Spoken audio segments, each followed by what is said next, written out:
সুতরাং সামনে দুর্গাপূজা আসতেছে, সাবধান। এই দুর্গাপূজাগুলোতে মুসলমানরা প্রয়োজনে শিফটিং ডিউটি করে পাহারা দিতে হবে, যেন কোনোভাবেই কোনো কুচক্রী ওই মন্দিরগুলোতে আগুন মূর্তিগুলো ভেঙে আমাদের ভাবমূর্তি নষ্ট না করতে পারে। কারণ ভারতের মিডিয়াগুলো তাকিয়ে আছে, দুর্গাপূজা আসতেছে, মুসলমান যে কুদ্দুর বালা মানুষ, পূজার সময় দেখা যাব যে এই তারায় পূজার ভিতরে আইয়া সেটা রাইতের সময় মূর্তি ভাঙ্গা একটা ফ্যাস লাগাইয়া ভাঙ্গে যদি একটা 2-3টা সৈন্য বাড়াইয়া ভারতের পত্রিকায় কইব 1000 মন্দির ভাঙ্গা তুষ। ঠিক কিনা কও? একটা বাংলা এটারে 1000 বানাইবো। সুতরাং আমরা যারা মুসলমানের সন্তান, এই দেশটাকে আমরা মর্মে মর্মে উপলব্ধি করি, আমরা যারা বক্ষে ধারণ করেছি দেশের মায়া, আমাদেরকে মনে রাখতে হবে মূর্তি এই দুর্গা পূজার সময় কোনো কুচুক্রি যেন ওই মন্দিরে আর পূজা মণ্ডপে হামলা করতে না পারে। এই ব্যাপারে আমরাই হচ্ছে অতন্ত্র প্রহরী। ঠিক কিনা বলো? আমরা সজাগ উলামায়ে কেরাম মসজিদের খুতবার ভিতরে এই কথাটা বলবেন। ওলামায়ে কেরাম ওই মন্দিরগুলোর সামনে প্রয়োজনে পাহারা বসাবেন, মুসল্লিদেরকে বলে দেবেন যে যেন কোনো কেউ যেন এটার উপরে আক্রমণ করতে না পারে। তবে আশ্চর্যের বিষয় হলো, বেড়ায় যদি খেত খাইয়া লায়, এই ক্ষেত রাখবো কেমনি? এখন মন্দির যদি পূজার মণ্ডপ যদি আর মূর্তি যদি তারা ভাঙ্গে, এইটা কিটা করো? ঠিক কিনা কও?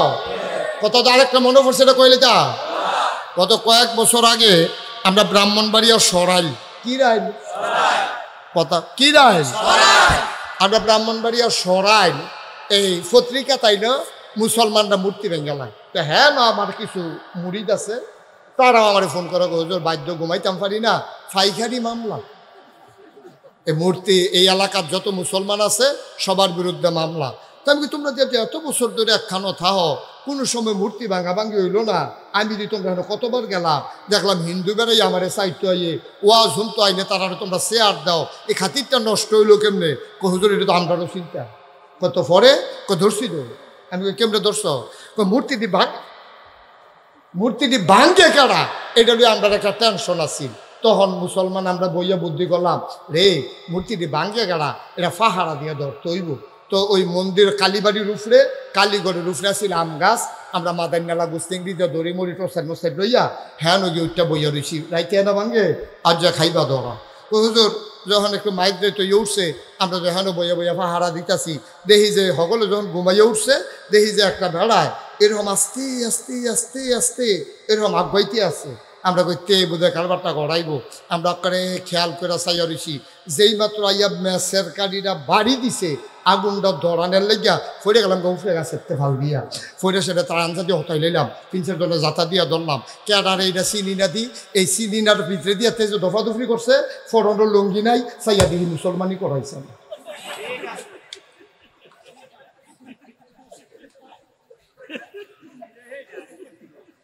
তইলে বোঝা গেল আমরা না তারা। আমি তো আর লাগিয়ে কই, আরে আমরার ফলা পাইলে ইট বাঙ্গাই মেশিন দিয়া, এইটা যে মূর্তি ভাঙতো যায় কি তো ইটে বাঙ্গাই তাদের মেশিন দিয়ে মূর্তি ভাঙানোর সময় কো, তখন আমি বুঝছি আসলে তারা আমরার তারা না, বাংছে আবার হ্যাঁ তারাই। ঠিক কিনা কও? এই হইল বাংলাদেশ। সুতরাং ওই আমার এক ভাই বলছে, আমার পছন্দ হয়েছে যে তারা ভাঙুক আর হেতারা ভাঙুক, আমরার দায়িত্ব হলো পাহারা দেওয়ান। ঠিক কিনা কও? মানে আমরার ঘরটা আমরা চাইয়া রহন লাগবো, এই ঘরে ইন্দুর থাকবো, বান্দর থাকবো, তেলাফুকা থাকবো, টিকটিকি থাকবো, এটিতে মাইরেও ফেরা যাইতো না, আবার এটিতে চাইলেও দেওয়ান যেত না। আমরার ঘরটা আমরা চাইয়া, ঠিক নি রে? বেশি বাইরে গেলে পরে ইন্দুরের ওষুধ দেবে, এটা পরে ওহনে দরকার নাই। অহন কোনো মতো একবার শান্ত হইয়া আমরা দেশটা একবার টিকালো। এখন যেহেতু আমাদের হাতে অনেক সম্পদ, স্বাধীনতা নামক সম্পদ আছে, এটাকে পাহারা দেওয়ার দায়িত্ব আমাদের আছে নাকি নাই? আল্লাহ যেন কবুল করে, সবাই কও আমিন, জোরে বলেন আমিন।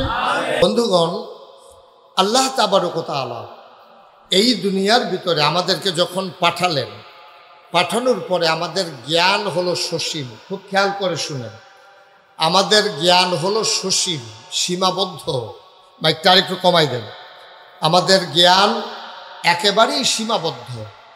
এই সসীম জ্ঞানের অধিকারী মানুষগুলো জানে না আগামী সকালবেলা সে ঘুম থেকে উঠবে কি উঠবে না, কেমন করে তার জীবন চালাতে হবে, কি হবে তার রিজিক, কেউ জানি না আমরা, কিন্তু আল্লাহ অসীম জ্ঞানের অধিকারী।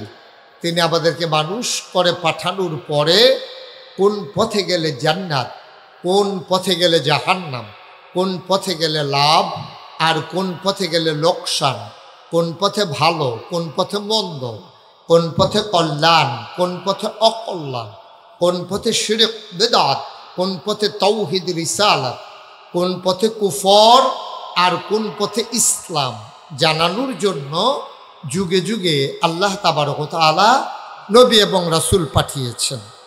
এই নবীদের মাঝে যিনি সবার সেরা, যিনি সবার শেষ, তিনি হলেন আপনার আমার নবী, নবী মুহাম্মদুর রাসূলুল্লাহ। নবীর নাম শুনলে কি পড়তে হয়? সবাই পড়েন, কি পড়তে হয়? এই ছেলে, এই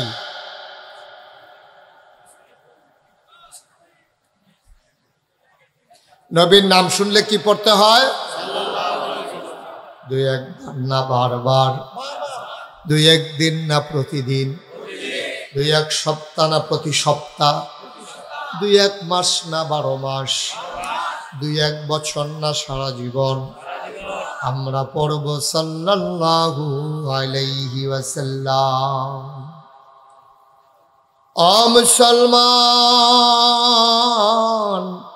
মন দিয়ে শুনো রে ভাই, ১,৫০০ বছর আগে সেই ক্রমধারায় যিনি নবী আসলেন, তিনি আপনার আমার নবী, নবী মুহাম্মদুর রাসূলুল্লাহ সাল্লাল্লাহু আলাইহি ওয়াসাল্লাম। আল্লাহর নবী, তিনি যখন দ্বীনের দাওয়াত দিলেন, তিনি নবুয়ত প্রাপ্ত হলেন, একা মানুষ। তার দ্বীনের দাওয়াত পেয়ে সর্বপ্রথম ইসলাম গ্রহণ করলেন ওনার বিবি, আমাদের আম্মা মা খাদিজা রাদিয়াল্লাহু তাআলা আনহা। বলেন সুবহানাল্লাহ। আম্মাজান খাদিজা সর্বপ্রথম ইসলাম গ্রহণ করলেন।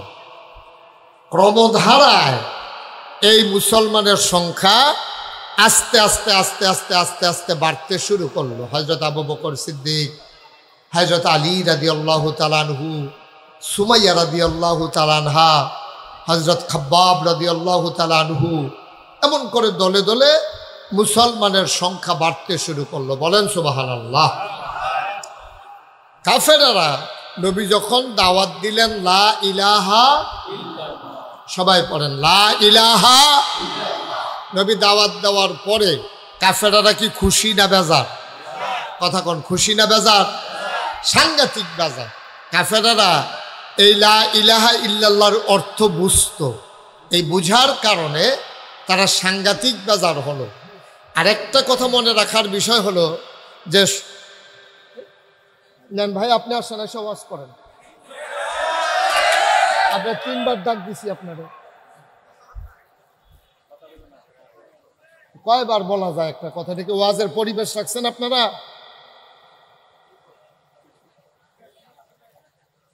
মঞ্চে বৈশা বৈশা আপনারা কথা বললে, সামনে কথা বললে তো আমরা আনছেন কেন আপনারা? আরে বন্ধুরা যে শুধু ফলাফাইন, এবার ফলাইন মানুষ বুঝছে না, কইয়া লাইছে। হ্যাঁ, 15-20 মিনিট চলে গেল, আমি একটা পরিবেশই করতে পারলাম না আপনাদের জন্য। প্রচণ্ড গরমের মাঝে কত দূর থেকে লোক আসছে, এক একজন মানুষের অবস্থা কি গরমে। আপনি 1000 টাকা দিয়ে একজন লোককে বসায় রাখতে পারবেন? কোরআনের মহব্বতে মানুষগুলো আসছে, আর আপনারা যদি সুযোগ না দেন তাইলে কি দরকার ছিল মাহফিল করা? পড়েন আলহামদুলিল্লাহ। পিন পতন নিস্তব্ধতার মাঝে কথা হবে, আর আমার কলিজার টুকরারা আমি যখন যেটা বলবো আওয়াজ করে জবাব দেবা ইনশাআল্লাহ। মঞ্চে যারা আছেন সবাই জবাব দিয়েন, অমনোযোগী হইয়েন না, এদিক সেদিক তাকাইয়েন না। বলেন সুবহানাল্লাহ, বলেন আলহামদুলিল্লাহ, আল্লাহু আকবার, সবাই কোন আমিন। নবী যখন দ্বীনের দাওয়াত দিলেন, সর্বপ্রথম যেই বাক্যটা দিয়া, কলমাটা দিয়া দাওয়াত দিলেন, এটা হচ্ছে লা ইলাহা ইল্লাল্লাহ মুহাম্মাদুর রাসূলুল্লাহ। এখন এই কলমা দিয়া যখন নবীজি দাওয়াত দিলেন, সর্বপ্রথম যারা ইসলামের দিকে ঝুঁকলো তারা হলো গরিব মানুষগুলো, অসহায় মানুষগুলো। মক্কায় ধনী মানুষগুলো ইসলামের পথে প্রথমে আসলো না, প্রথমে আসলো গরিব, অসহায়, বংশ ছাড়া, দুর্বল, এইরকম মানুষগুলো, কৃতদাস, গোলাম, এই মানুষগুলো প্রথম ইসলাম গ্রহণ করলো। ইসলাম গ্রহণ করে দলে দলে লোক যখন বাড়তে শুরু করলো, সর্বপ্রথম তারা চিন্তা করেছিল কাফেরেরা যে এইভাবে যদি মুসলমানের সংখ্যা বাড়ে তো ধমক দিলে, টিটকারি মারলে, মস্কারা করলে হয়তো সেই মুসলমান আর থাকবে না, আস্তে করে শেষ হয়ে যাবে। কিন্তু তারা টিটকারি মেরেছে, তারপর আপনার গালাগালি করেছে, মানুষের উপরে টোকটাক নির্যাতন করেছে, মানুষের সাথে খারাপ ব্যবহার করেছে। তারপরে মুসলমানের সংখ্যা দিন দিন কি কমতেছে না বাড়তেছে? মুসলমানের সংখ্যা দিন দিন বাড়তেছে। তখনকার জমানায় একটা সংসদ ছিল, সংসদটার নাম হলো দারুন নাদওয়া। আমাদের যেমন বাংলাদেশে সংসদ ভবন আছে, ভারতে যেমন আছে লোকসভা, ব্রিটেনে আছে পার্লামেন্ট, আমেরিকাতে আছে হোয়াইট হাউস। তৎকালীন জমানায় মক্কার কাফেরদের যে সংসদ, এটার নাম ছিল দারুন নাদওয়া। এই দারুন নাদওয়ায় তারা মিটিং ডাকল, ইমার্জেন্সি অ্যাসেম্বলি কল করলো, তাদের জরুরি অধিবেশন।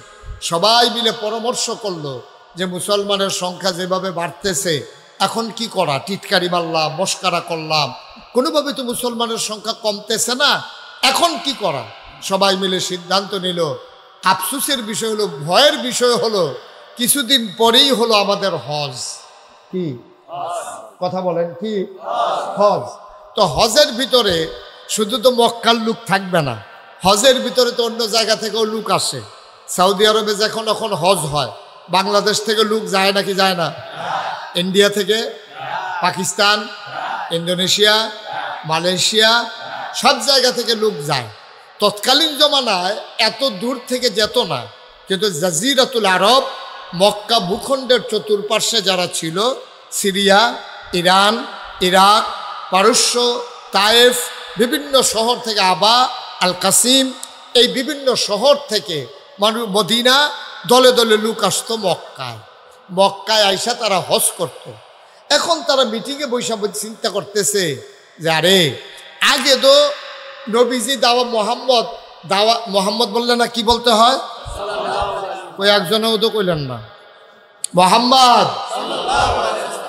আগে তো দিনের দাওয়াত দিছে ঘরে ঘরে, মক্কার নগরীতে।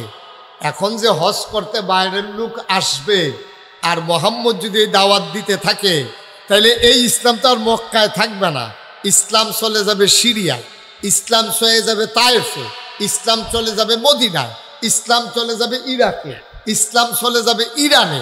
এটা নিয়ে তাদের মারাত্মক টেনশন। সবাই মিলে এখন চিন্তা করলো এখন কি করা যায়। এখন সবাই মিলে একটা বুদ্ধি করছে। কয় কি বুদ্ধি? কয় ইসলাম যেন এই মক্কার বাইরে যেতে না পারে। মক্কায় যেই যেই রাস্তা দিয়া লোকগুলা ঢুকবে, যেমন আপনাদের এই গ্রামের নাম কি? আইয়ুবপুর। এখন আইয়ুবপুর গ্রামে এই ঢুকার মতো কয়েকটা রাস্তা আছে। এখন মক্কায় ঢুকার মতো কয়েকটা রাস্তা ছিল।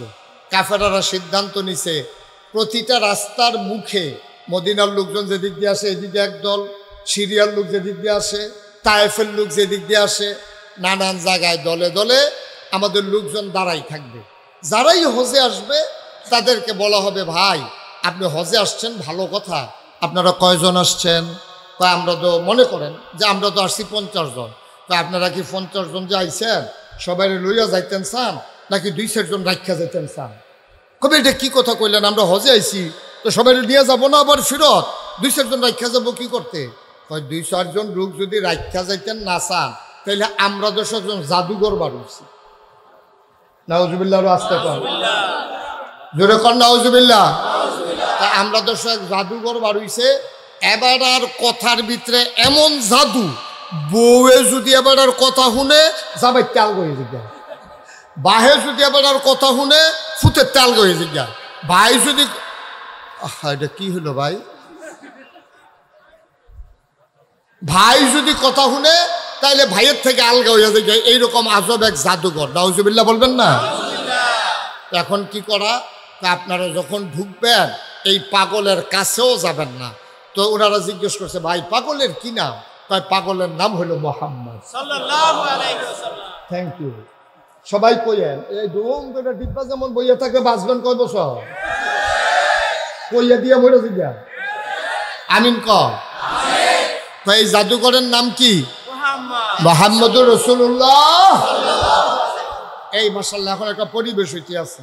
নবীজির নাম শুনলে আমার জন্য অপেক্ষা করেন না, এটা আমরা সবাই বলে দেব মুহাম্মদুর রাসূলুল্লাহ সাল্লাল্লাহু আলাইহি ওয়াসাল্লাম। এখন সবাই যখন এই কথা বলছে, এটা তো টেনশনের বিষয়। আচ্ছা ঠিক আছে, আমরা কেউ কাছেও যাব না, তার কথাও শুনবো না। এই তোমরা সব সাবধান থাকবা, জিগাইবা যার লগে কথা কইবা নাম কি জিগাইবা। যদি হলো যে মোহাম্মদ, এবার ওর কাছেও যাওয়ার দরকার নাই।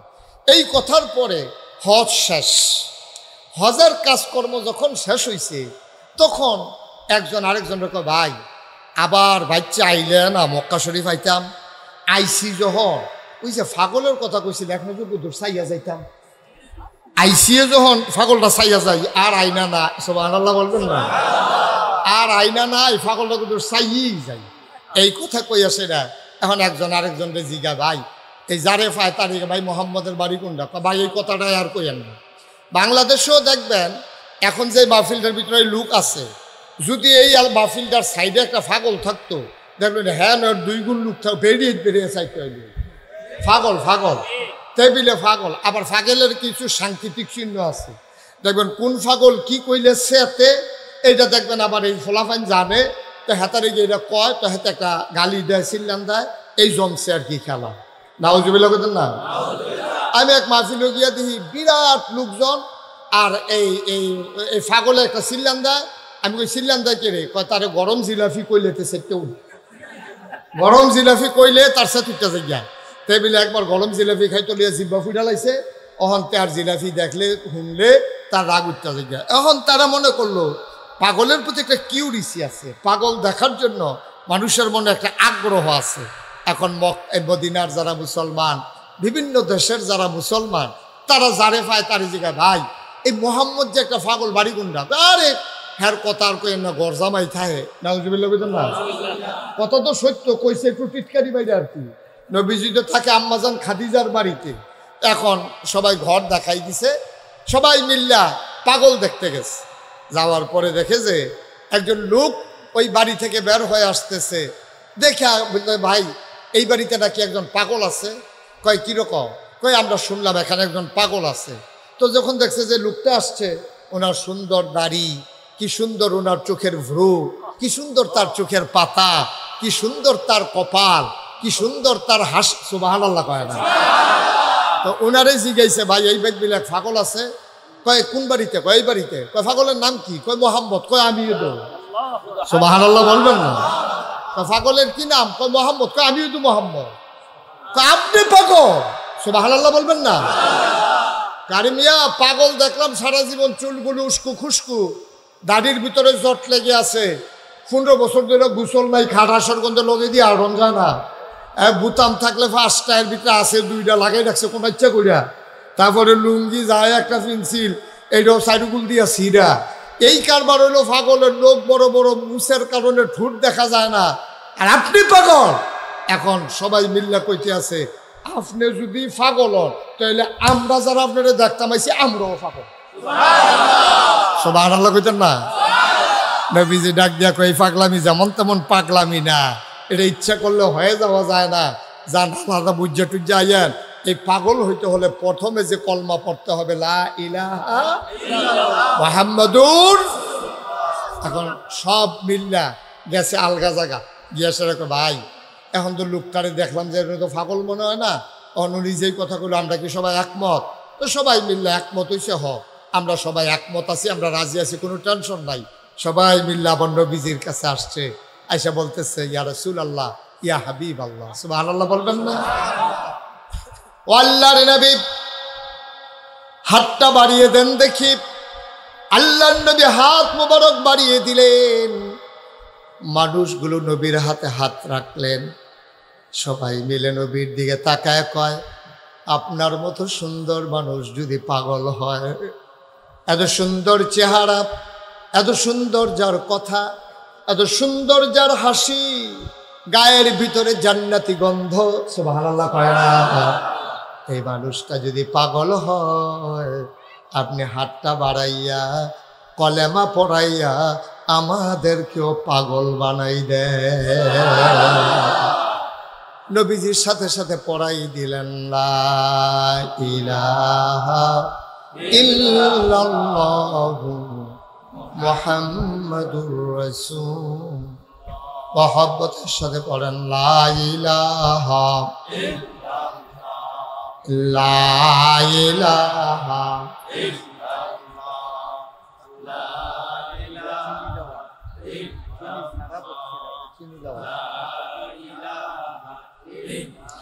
জোরে জোরে লা ইলাহা, আরো জোরে লা ইলাহা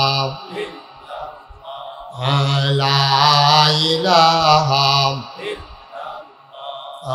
লা ইলাহা মাশাআল্লাহ লা ইলাহা আসমান জমিন গায়রুল্লাহ, পাহাড় পর্বত গায়রুল, আসমান জমিন গায়রুল্লাহ, পাহাড় পর্বত গায়রুল, শুধু তুমি মাবুদ এক আল্লাহ, লা ইলাহা লা ইলাহা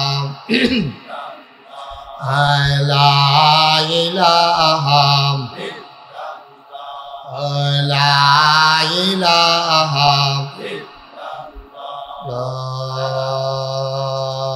ইলাহা ইল্লাল্লাহ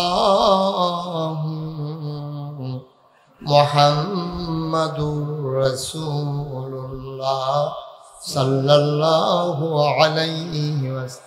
সবাই পড়েন আলহামদুলিল্লাহ। বন্ধুরা আমার, ভাইরা আমার, মুসলমানের সংখ্যা মক্কা ছেড়ে যখন বাইরে ছড়িয়ে পড়ল, মক্কায় সংখ্যা হয়ে দিন দিন আস্তে আস্তে বাড়তে শুরু করলো। কাফেরেরা চিন্তা করলো কথায় হবে না, টিটকারি মস্কারাতে হবে না, অনেকভাবে বুঝানো হলো, কোনোভাবেই যখন কাজ হলো না, আবার কাফেরেরা নির্যাতন শুরু করে দিল। নতুন করে যারা মুসলমান হলো তাদের উপরে অকথ্য নির্যাতন শুরু হয়ে গেল। বলেন নাউজুবিল্লাহ।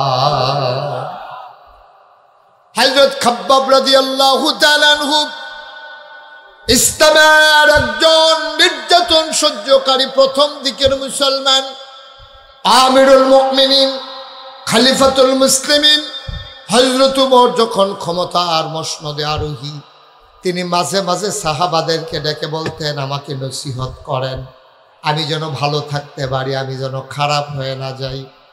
দেখেন কত বড় কথা। ইসলামের দ্বিতীয় খলিফা, জান্নাতের সুসংবাদ প্রাপ্ত দ্বিতীয় মানুষ, আমিরুল মুমিনিন খলিফাতুল মুসলিমিন হযরত ওমর রাদিয়াল্লাহু তাআলা আনহু, যার ব্যাপারে নবী বলেছেন, আনা খাতামুন নাবিয়্যিন লা নাবিয়্যা বা'দি, আমি হলাম সর্বশেষ নবী, আমার পরে আর নবী নাই। বলেন সুবহানাল্লাহ। এত বড় মানুষটা দুনিয়ায় থাকতে জান্নাতের যিনি সুসংবাদ পেয়েছেন 10 জন মানুষ, তার ভিতরে দ্বিতীয় মানুষ হযরত ওমর। ওমর একদিন খাব্বাব রাদিয়াল্লাহু তাআলা আনহুকে মসজিদে নববীতে ডেকে পাঠালেন। উনি আসলেন, হযরত ওমর বলে, আপনি পাঞ্জাবির একটু খুলেন দেখি। ওমর জানতেন ওনার পিঠের কি অবস্থা। পাঞ্জাবিটা খুলে দেওয়া হলো। উনি বললেন, আমার দিকে একটু ঘুরে বসেন। হযরত খাব্বাব রাদিয়াল্লাহু তাআলা আনহু ওমরের দিকে ঘুরে বসলেন। তিনি তাকায়া দেখলেন পিঠের ভিতরে এরকম পোড়া পোড়া ছোট ছোট গর্ত দেখা যায়। ওমর হাত ধোলা আর চোখের পানি ছেড়ে দিও ঝরে কান্দে।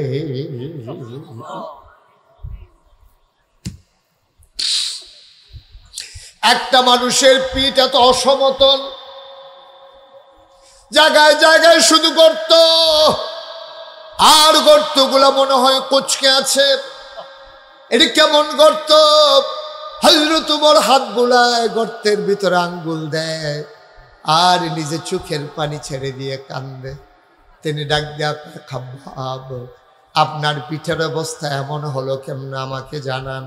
হযরত খাব্বাব কয়, আমারে উমাইয়ার, ওই যে উমাইয়া আমার যিনি মালিক ছিল, আমি যখন এক আল্লাহ বলে ডাকতাম, আর আমার যারা ওই মালিক ছিল, আমার যিনি মনিব ছিলেন, তিনি আমাকে যখন পিটাইতেন, পিটাইতে পিটাইতে যখন রক্তাক্ত করে ফেলতেন, দিনের আলো যখন থাকতো না, তখন তিনি কতগুলো লাকড়ি আগুন ধরাইয়া কয়লা বানাইয়া জ্বলন্ত কয়লার উপরে লম্বা করে আমারে শোয়াই দিতে।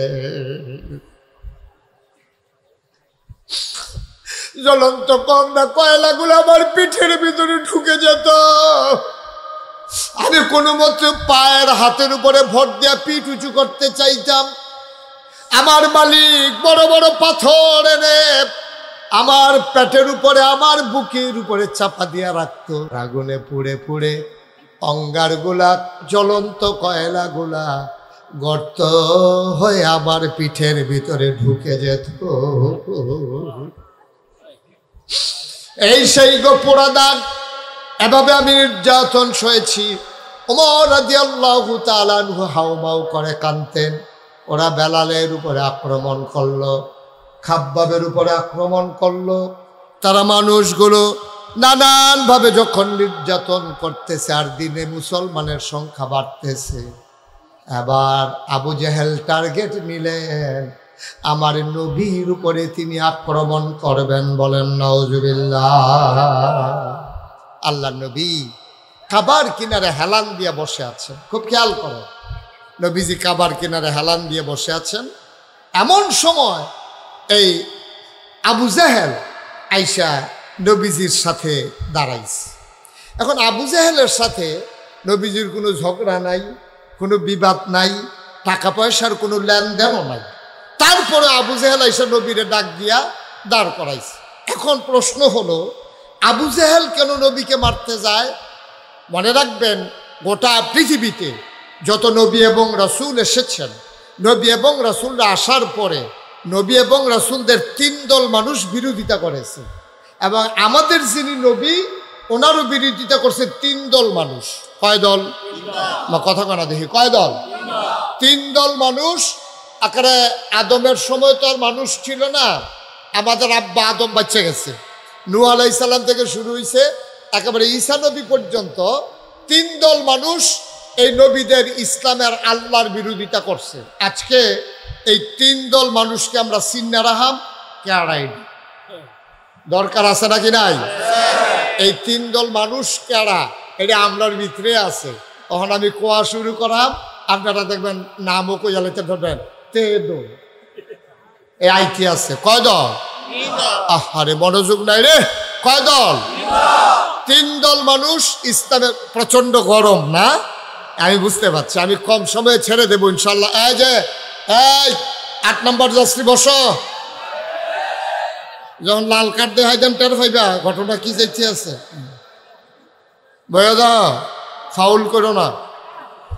কয় দল না? 3 দল। কয় দল? 3 দল মানুষ নবীজির বিরোধিতা করছে। 1 নম্বরে হইল যারা তখন ক্ষমতায় ছিল। তো তখন যারা ক্ষমতায় ছিল তাদের নেতা ছিল আবু জেহেল। কি নাম? কথা না, কি নাম? তো আবু জেহেল কেন বিরোধিতা করলো? খুব খেয়াল করেন, সিহন কথা কইলে বুঝবেন। বুঝানোর ভিতরে আমি মাশাআল্লাহ খারাপ না, ভালোই। অনেকে কইছে, কই হুজুর আপনার ওয়াজ যে তারা না বুঝে তার আর ওয়াজ হইন্ডা লাভ নাই। আমি যেমন কোনা কাঞ্চি মেরে কেন, যে যেই রকম খাইতে পারে সেই রকম। এই বসো, একজন একজন করে উঠতেছো কেন? কি হয়েছে? চুপ করে একটু কথা শোনো। আমি এই খাউন্না আনতা যে খানা দিতাম পারি, মনে করেন দুধের বাচ্চা, তো তারে তো আর ভাত দেওয়ান যেত না, তারে ফিডারে বুড়ে দুধ দেওয়ান লাগবো। তাই কোনো মতে দুধ ছাড়াইয়া মাত্র কিছু কিছু খাইতে পারে, তারে ডাইলের পানি দিয়ে কষালন দিয়ে, ঠিক নিও। এরপরে যারা শক্ত খায় খাইব, অক্ষরে যারা নরম, দাঁত নাই, সমস্যা, কাম লাগলে বদনার ভিতরে বইটা নল দিয়া মার হাবো কেন তো। একেবারে বুঝ মতো কথা লইয়া বাজ যাবেন। কয় দল না? কয় দল না? পক্ষে না বিপক্ষে? তখন এক দল হইল রাষ্ট্রীয় ক্ষমতা, রাজা বাদশাহ যারা থাকে তারা এক নাম্বার ইসলামের বিরোধিতা করে, অহনও করে, আগেও করছে, সামনের দিনও করব। ঠিক কিনা কন? কারণ যারা ক্ষমতায় যায় তারার কাছে ইসলামের চাইতে ক্ষমতা বড়। ঠিক কিনা বলো? কাম লাগলে ইসলাম দাঁড়াত লাগুক, তারা ক্ষমতায় থাকলে সারে। যারা ইসলাম রে সাইড কইরা ক্ষমতায় থাকতে চায়, ইতিহাস প্রমাণ করেছে রান্না করা গরম ভাতও খাইয়া যাইতে পারে না। এটাই হচ্ছে বাস্তবতা, এটা ইতিহাস না, ওকে রিসেন্টলি, মানে কয়দিন আগে আর কি। ঠিক নি রে?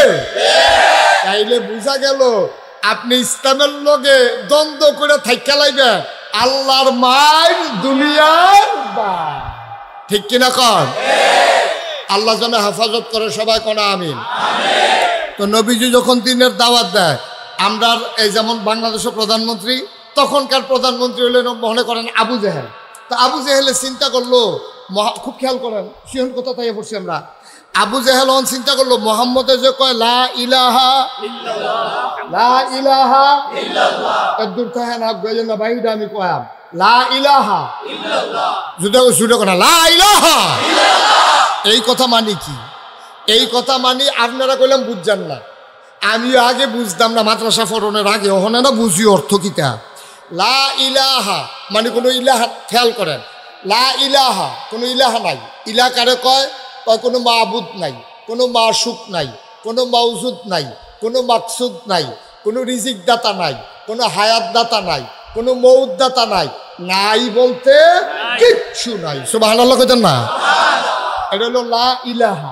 এবার ইল্লাল্লাহ নাকি তা কয়? হ্যাঁ আছে একজন, তিনি কে? আল্লাহ।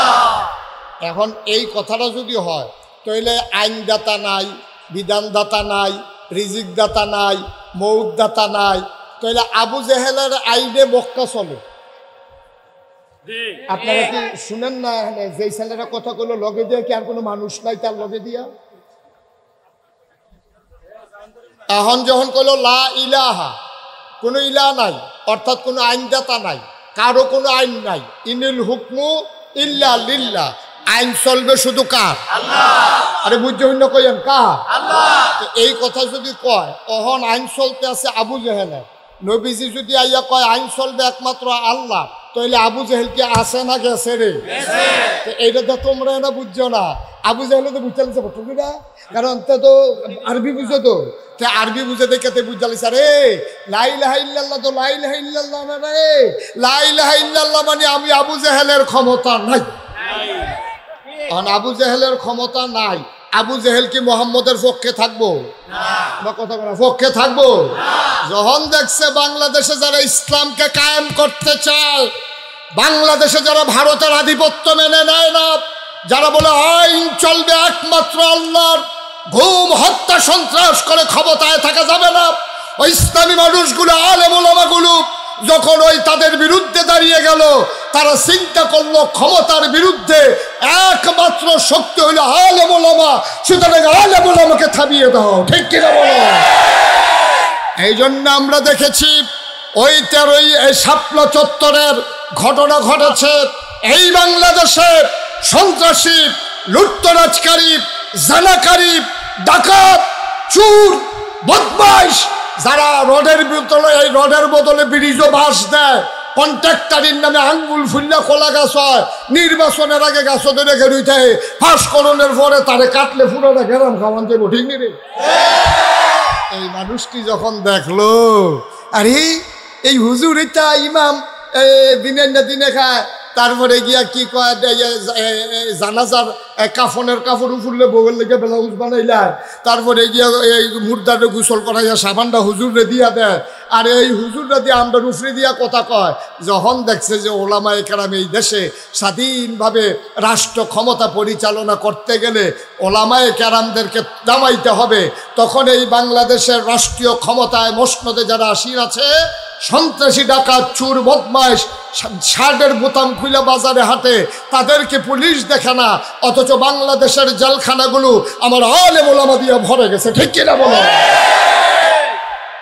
আমরা সেই দিন বলেছিলাম আমরা বিশ্বাস করি দিন মানতে গেলে মামলা হবে, হামলা হবে, জেল জুলুম নির্যাতন হবে, প্রয়োজনে জীবন দেওয়া যাবে, ইমান দেওয়া যাবে না। বাদশারামপুরের মানুষ রাজি আছো কিনা? হাত তুলে দেখো।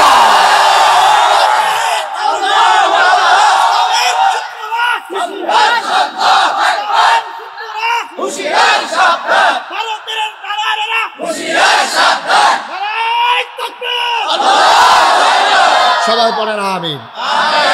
এটা আজ নতুন না, আবু জেহেলে বেড়াইয়াতে অসভ্য, এই অসভ্য এই কাম শুরু করছে নবীজির উপরে। নবীজি বইয়া রয়েছে, কথা মনে আছে নিও, কয় দল না? আবু জেহেল ক্ষমতায়, তখন দেখছে যে নবীজি যখন আসল বাধা, তখন কয় মাইরা লাইলে ভালো হইব। তখন নবীজি বসে রয়েছে কাবা, কথা মনে আছে নিও, কাবা গড়ে হেলান দিয়া নবীজি বইয়া রয়েছে।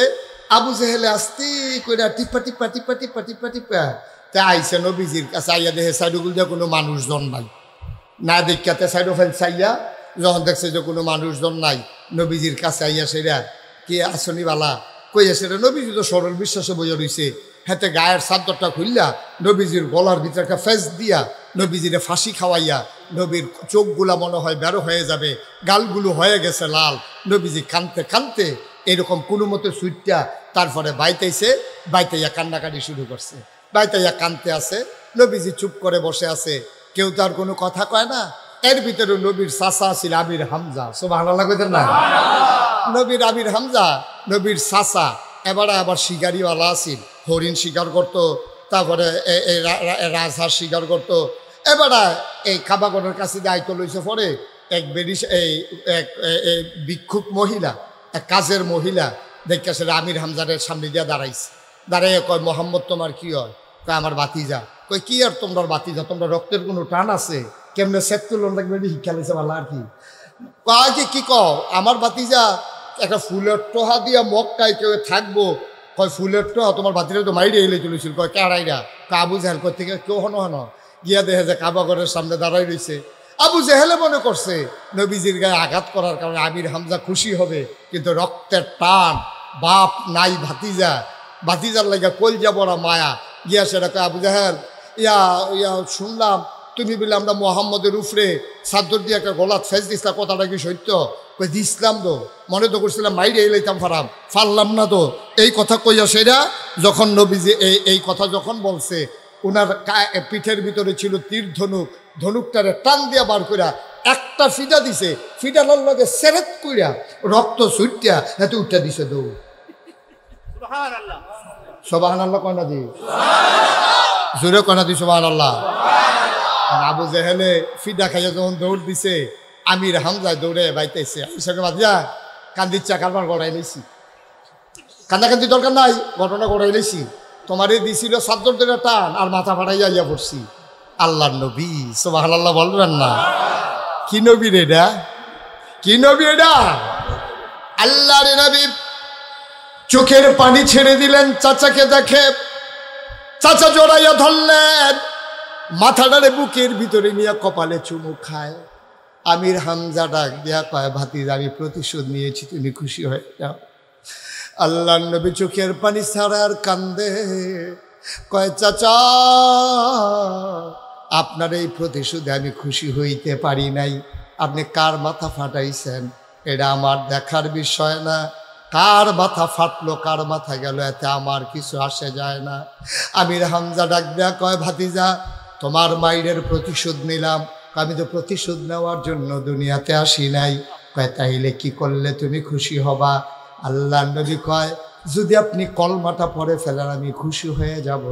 আমির হামজা কয়, ভাতিজা আমার তোমার মনের খুশির জন্য আজকে যা করা দরকার আমি তাই করতে প্রস্তুত।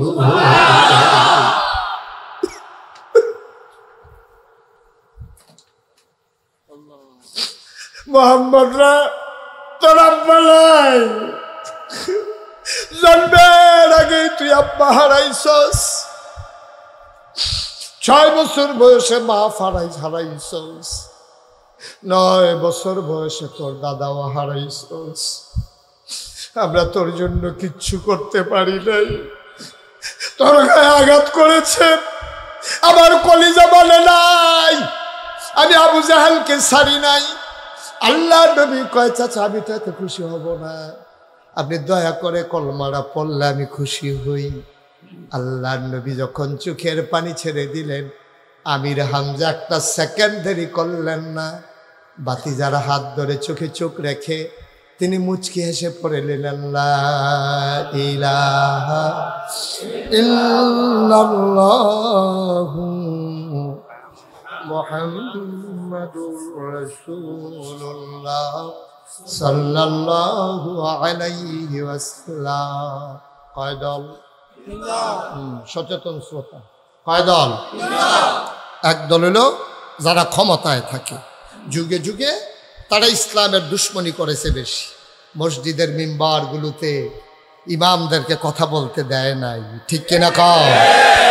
মসজিদে কি একটা বেড়াগিরি রে, মসজিদে ইমামরে কথা কইতে দেয় না, মাদ্রাসার ভিতরে শিক্ষকরে শিক্ষক করতে দেয় না, মনে হয় যেন সব কিছু এমনভাবে মনে হয় যেন তারা ছাড়ার দুনিয়াতে মানুষ নাই। মনে রাখবা, এইভাবে বিরোধিতা করে, এইভাবে শক্তি প্রয়োগ করে কারো মনের ভিতরে জায়গা নেওয়া যায় না, ঠিক কিনা? একদল হলো ওই সে যারা ক্ষমতায় থাকে তারা ইসলামের বিরোধিতা করে। 2 নাম্বার হলো যারা টাকাওয়ালা। টাকাওয়ালা কেন বিরোধিতা করে? তারা বুঝা ফেলাইছে ইসলাম হলো এমন একটা ধর্ম, খুব খেয়াল করেন, ইসলাম হলো এমন একটা ধর্ম, এটার ভিতরে একটা বিধান আছে, এটার নাম হলো জাকাত। এটার নাম কি? আরে কি কইতাম রে, ও গোমা কইরা মেহনত করে টেহা করাই কামাই করাম আমি, আর হাজার শতে বিলে 2.5 টেহা কইরা বছরে একবার দিয়ালাওয়ান লাগবে, তবে নৃত্যা টেহা, এটা বুঝি কথাই রি জিনিস কিনাম আমি, গলার দিব আমার বউয়ে, এইটাতে আবার টেহা দিয়ালাওয়ান লাগবো, গরিব মিসকিন রে, এটা কি করবা? তখন ওই যারা টাকাওয়ালা তারা চিন্তা করছে ইসলাম যদি কায়েম হয়ে যায়, জাকাত নামক বিধান যদি প্রচলিত হয়ে যায়, তাইলে ধনীর টাকা চলে যাবে গরিবের পকেটে, আর গরিব যদি টেহা না দেয়, ধনী যদি টেহা না দেয়, জাকাত না দেয়, আইন করে দিলে এটা আদায় করবো। আবু বকরের মতো নরম মানুষটা নবীজির ইন্তেকালের পরে একতারা কইছে যে আমরা আগের মতো এমনি জাকাত দিতাম না, আপনাকে বুঝ করে দেন। আবু বকরের মতো নরম মানুষটা ফাল দিয়ে উঠটা কয়, এই সৈন্যবাহিনী রেডি হও, যারা ইসলামের জাকাতের মতো বিধানকে অস্বীকার করে তারা মুসলমান থাকতে পারে, সুতরাং তাদেরকে ছাড়া হবে না। উমরে গিয়ে বুঝাইছে আবু বকর, এখন বোধহয় এই সত্য জাকাত যাওয়ানটা ঠিক হইতো না, এমনি দুনিয়াতে নবীজি নাই, এর ভিত্তিতে যদি আপনি এত গরম হইয়াছে জ্ঞান, না না না না, তারা যদি একটা যেই দড়িটা আগে দিত জাকাত, উডের লোকে যে দড়িটা, এই দড়িটাও যদি না দেয় আমি আবু বকর মানি না। সুবহানাল্লাহ বলবেন না? ইসলামের কি বিধান দেখছেন? আমার কাছেও প্রথম আমার কাছেও চিন্তা লাগতো, মেহনত করে টেহা করাই কামাই করাম আমি, তো 2.5 টেহা করে দিতাম কিরে। আল্লাহ যে কি আল্লাহ ওই শুরুতে কইসলাম, ওনার জ্ঞান হইল অসীম, আমরার জ্ঞান হইল সসীম। আমরা দরজা লাগাই নিলে বাইরে আর দেখি না, ডুব দিয়া লাইলে উফরে আর দেখি, ঠিক নি রে? দরজা লাগাই লাইলে বাইরে দেখে না, ডুব দিয়া লাইলে উফরে দেখে না, আর আন্দাজ রইতে তো খের কুইরা রে তো কিতা মনে করে দৌড় দিতে ছিলেন যে বেহুশ নাতে, ঠিক নিও? কত জায়গা মনে পড়ছে এটা কি কইলে তা কই লাই? আমরা এলাকার একবারে গেছে খাগড়াছড়ি। কিশোরী রে? না, তোর আওয়াজের লেগে ওয়াজ করন যেত না রে। কিশোরী খাগড়াছড়ি একবারে গেছে বেড়াইতো, মনে করো বাঞ্ছারামপুরতে বেড়াইতে গেছে খাগড়াছড়ি। খাগড়াছড়ি আমি আবার 2-3 দিন আগে মাহফিল করে আইছি। খাগড়াছড়ি হইলো সব পাহাড় আর পাহাড়, পাহাড়ের সিফাই সিফাই মানুষের বাড়িঘর, আর পাহাড়ের সাইড পাহাড়ের মাঝখানো এরকম বিরাট গভীর গর্ত, হ্যাঁ লইল ফানি, এটারে কই কুচি, কি কয়? পাহাড়ের কুচি কয়। হ্যাঁ লোকে মানুষ গোসল করে, আতফাও দোয়, ফানি না খায়, এটা অনেক সুন্দর ফানি। তো আমরা বাঞ্ছারামপুরতে যে এক মেরে গেছে, কখনো না গেছে, মনোরক্ষ করলাম, খাগড়াছড়ি যে কখনো না গেছে, এই বাঞ্ছারামপুরতে যখন খাগড়াছড়ি গেছে, এবার আরে এই সকলে কইয়া দিছে ভাই আপনি যদি কুচি চিনুনি, আরে কুচির কথা মনে আসেনি? যেই জায়গাটা একবারে হুক না ফানি না ফানি। তো কইছে যে ভাই আপনি যদি কুচি যাওন লাগে দিনও যাইয়ে মাগরিবের পরে কুচির মধ্যে বন্যা আতিয়াইলে তখন মানুষ ফেলে ভাড়া দিয়া মারে না কিনা করে কি ভাড়া দেয় আর কি। তা ভাড়া দেয় এরকম তো মানুষ তো আর হাতির ভাড়া সহ্য করতে পারে, তো এর মধ্যে মরে যায় ভাই আপনি বললাম সন্ধ্যার পরে আর যাইয়েন না। হ্যাঁ বেড়ায় একদিন খাম করতে করতে একটু করে সন্ধ্যা ঘন হয়ে উঠছে। হ্যাঁ বেড়া কর প্রত্যেক দিন কি আর রাতি হইব এই কথা মনে করি এবার সন্ধ্যার আগে দিয়ে যখন গেছে তখন মাথার ভিতরে কি ঘোড়া ঘুরতে আছে না হাতি ঘুরতে আছে? এবার মাথার ভিতরে ঘুরতে আছে। তারা দিন না করলো আমি যে আইয়া বললাম আবার নিয়ে হাতি আইয়া পড়ে মনের ভিতরে তো খালি হাতিটা ঘুরতে আছে, এর ভিতরে দিয়ে আবার হাত মাছ দিয়ে যখন ঘুরতে আছে দেখে যে মাথার উপরে দেখে হাতি খেয়ে রইছে। ও মা গোকল্লা ছিলাম যে ফেহে ফানিয়ে ফুড়ে বেহুশ। যেই তারা বেড়াইতে গেছে হ্যাঁ তারা দৌড়াইয়া হারিকেন মারিকেন লাডি সোডা লইয়া সল বললাম লইয়া আইসে বিচার তো কুচির দিকে গেছে আইয়া দেহে ফেহে ফানিয়ে ফুড়ে রয়েছে, জিব্বাটাত কামড় দেওয়ার হচ্ছে রুম সাইডা দিছে। এবার আরে ফানি টানি রেলে হুশ করছে। কয় ভাই কি দেখতে বেহুশ হলো? কয় হাতিটা। কয় হাতি কই যে উফলি দিয়া চাইয়া দেহে যে খেয়ার কুইরা দিয়া রাখছে যে আন্দাইরো আটকা হাতির মতো দেখা গেছে। এইটা দেখতে আবার বেহুশ হয়েছে।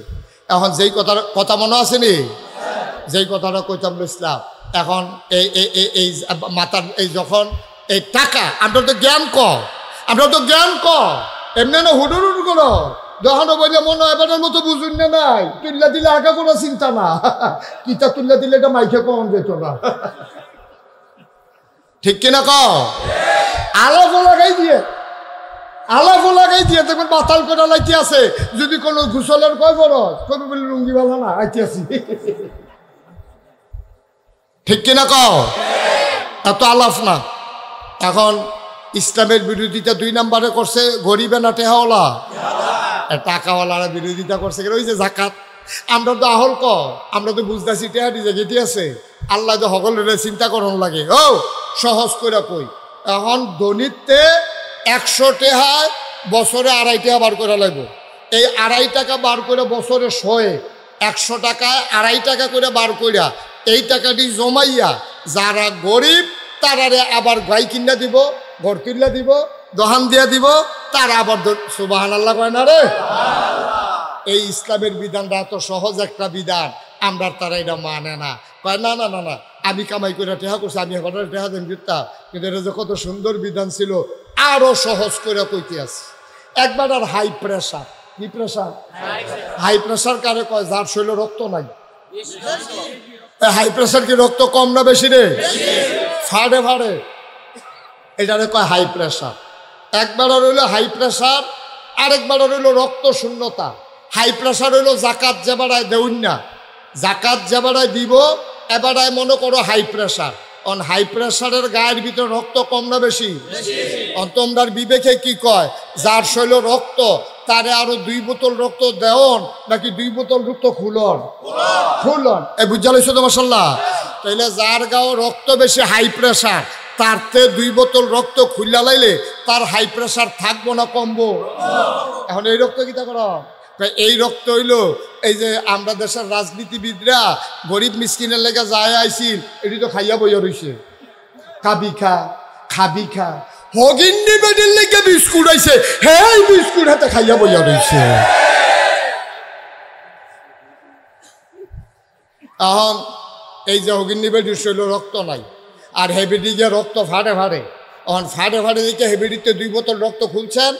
আর এই রক্তটা এখন কি নদীত ফালাই দেওয়ার নাকি যার রক্ত কম তারে দেওয়ার? তাইলে যার রক্ত নাই, যার রক্ত বেশি তারতে 2 বোতল খুলন। যার রক্ত কম মাথা ঘুরায়, বোয়াতে উঠলে দইরা উডন লাগে, আমরা হইলে ফইরা যায় এবিডিরে ওই হেই বেশি 2 বোতল রক্ত যদি দিয়া দেওয়া যায় এবিডির রক্ত শূন্যতা দূর হয়ে যাবে। এটার নাম হইল জাকাত। ধনীর সম্পদ নাও, গরিবের মাঝে দিয়ে দাও, ভারসাম্যতা রক্ষা করো। হাই প্রেশারের রুগীরে বাঁচাও, রক্ত শূন্য রুগীরেও বাঁচাও। এটার নাম হইল জাকাত। সুবহানাল্লাহ বলেন না? এটার নাম হইল ইসলাম। ইসলামী রাষ্ট্র যদি হয়, বাংলাদেশ যদি ইসলামী রাষ্ট্র হয়, কোরআনের শাসন কায়েম হয়, আল্লাহর আইন সৎ লোকের শাসন বাংলাদেশে যদি কায়েম হয়, তখন কেউ যদি জাকাত দেউন না হয়, আপনার দেওয়ান লাগতো না, হিসাব কইরা কর্মচারী আপনার বাইতে আইয়া আপনার টেহা আদায় কইরা এই টেহা ডাহানিত না, বানসারামপুর আবার কারা গরিব তাদের মাঝে বন্টন করে দেওয়া হবে। ঠিক কিনা বলো? এটা কি সুবিধা না অসুবিধা? না সুবিধা কি সকলের লেগে অসুবিধা নেই? যাবার টেহা আছে হেবার যাইতে রে, হেবার তো অসুবিধে। এই তারা চিন্তা করলো ইসলাম আইলে আমরা টেহারি দিয়া লাউন লাগবো, কাম লাগলে টেহা যাও, খেলা সুন্দর হোক, আটকাও ইসলামকে। এর ভিতরে নেতা হইল আবুল আহাব, তাইনে ছিল সুদের কারবারি, সুদের ব্যবসায়ী, তাইনে কয় টেহানে মোহাম্মদ থামা, টেহানে মামলা দে, হুজুর থামা। ঠিক কিনা কও? হুজুর থামা, হুজুর সব আটকা। এটি বেশি বাইরে গেছে গা। ইন্ডিয়াতে মুদি আইব, হুজুররা এটা বিরোধিতা করার কি আছে? কাম লাগলে বাফের মূর্তি বানায়, হুজুররা এটার বিরোধিতা করার দরকার কি? যখন ইসলামের যেখানে ইসলামের সমস্যা, ইসলামের মৌলিক বিধানের উপরে যেখানে আঘাত এসেছে, আমার দেশের আলেম ওলামা সেখানে গর্জে উঠেছে। ঠিক কিনা বলো? এই জন্য তাদের বরদাস্ত হয় নাই। কয় দল লোকেরা বিরোধিতা করছি?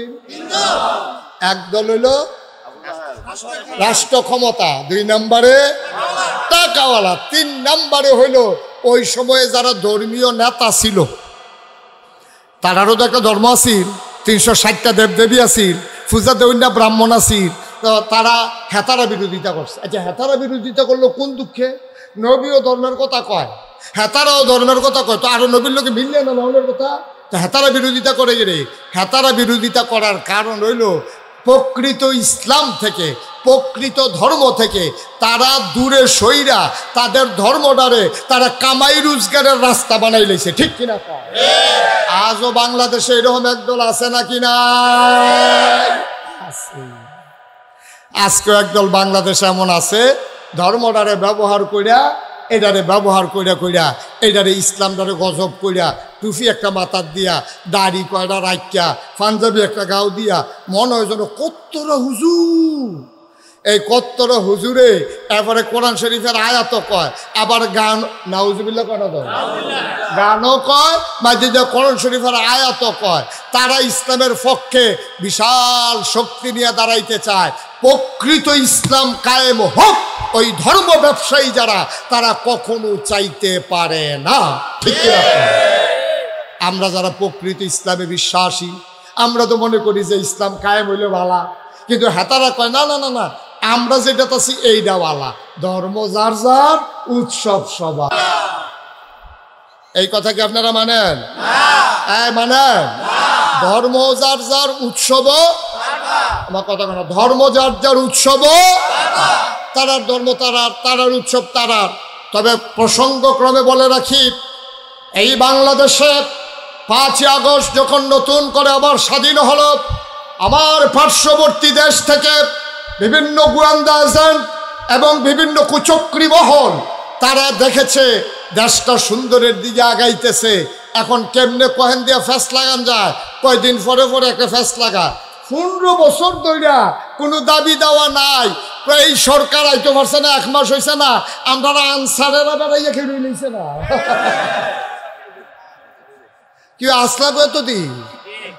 15 বছর ধরে কইতে পারো না যে আমরা দুগলা টেহাটুয়া দিয়ে, হেতারা আইসে না, 1 মাস হয়েছে, হ্যাঁ ভাত খাইতে পারবা না, হেতারা গিয়ে তোমরা কইতে সস্তা চাকরি স্থায়ী করে দিয়ে, কেরে তোমার লোকে কথা হইছে না, তোমার বুঝ হইকে তো চাকরি লইছ, তোমার কথায় তো হইছে, খালি নির্বাচনের দিন সকাল থেকে মাতান পর্যন্ত করে থাকবা, 22 বছর হাল ছুইবা।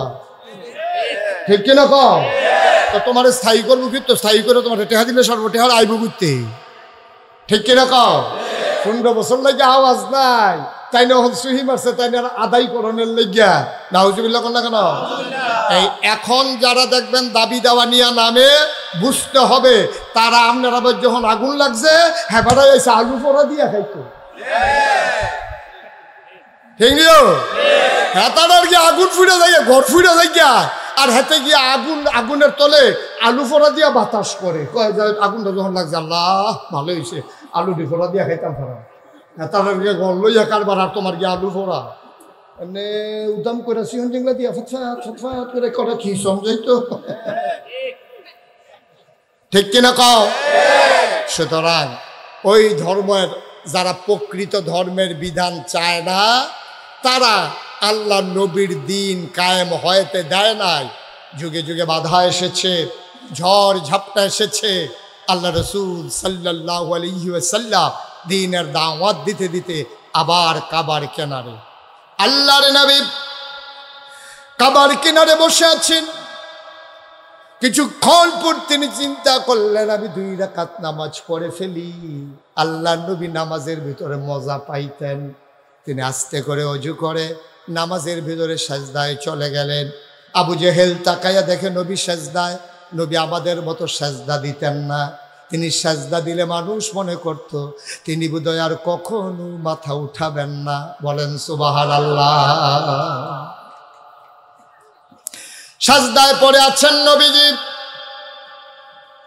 এমন সময় আবু জেহেল তাকায় দেখে নবী সাজদায়। আবার আবু জেহেল ছোট্ট ছোট্ট বাচ্চাদেরকে ডাইকা কয়, ও আমার এই দেশের বাচ্চারা শুনো, তোমাদেরকে টাকা দেব, পয়সা দেব, তোমরা মজার খাবার খাবা। মোহাম্মদ সে তো পাগল, সে যে সাজদায় পড়ে আছে, উটের পোটা নারী বুড়িগুলো তার মাথায় দেওয়া যাবে নাকি?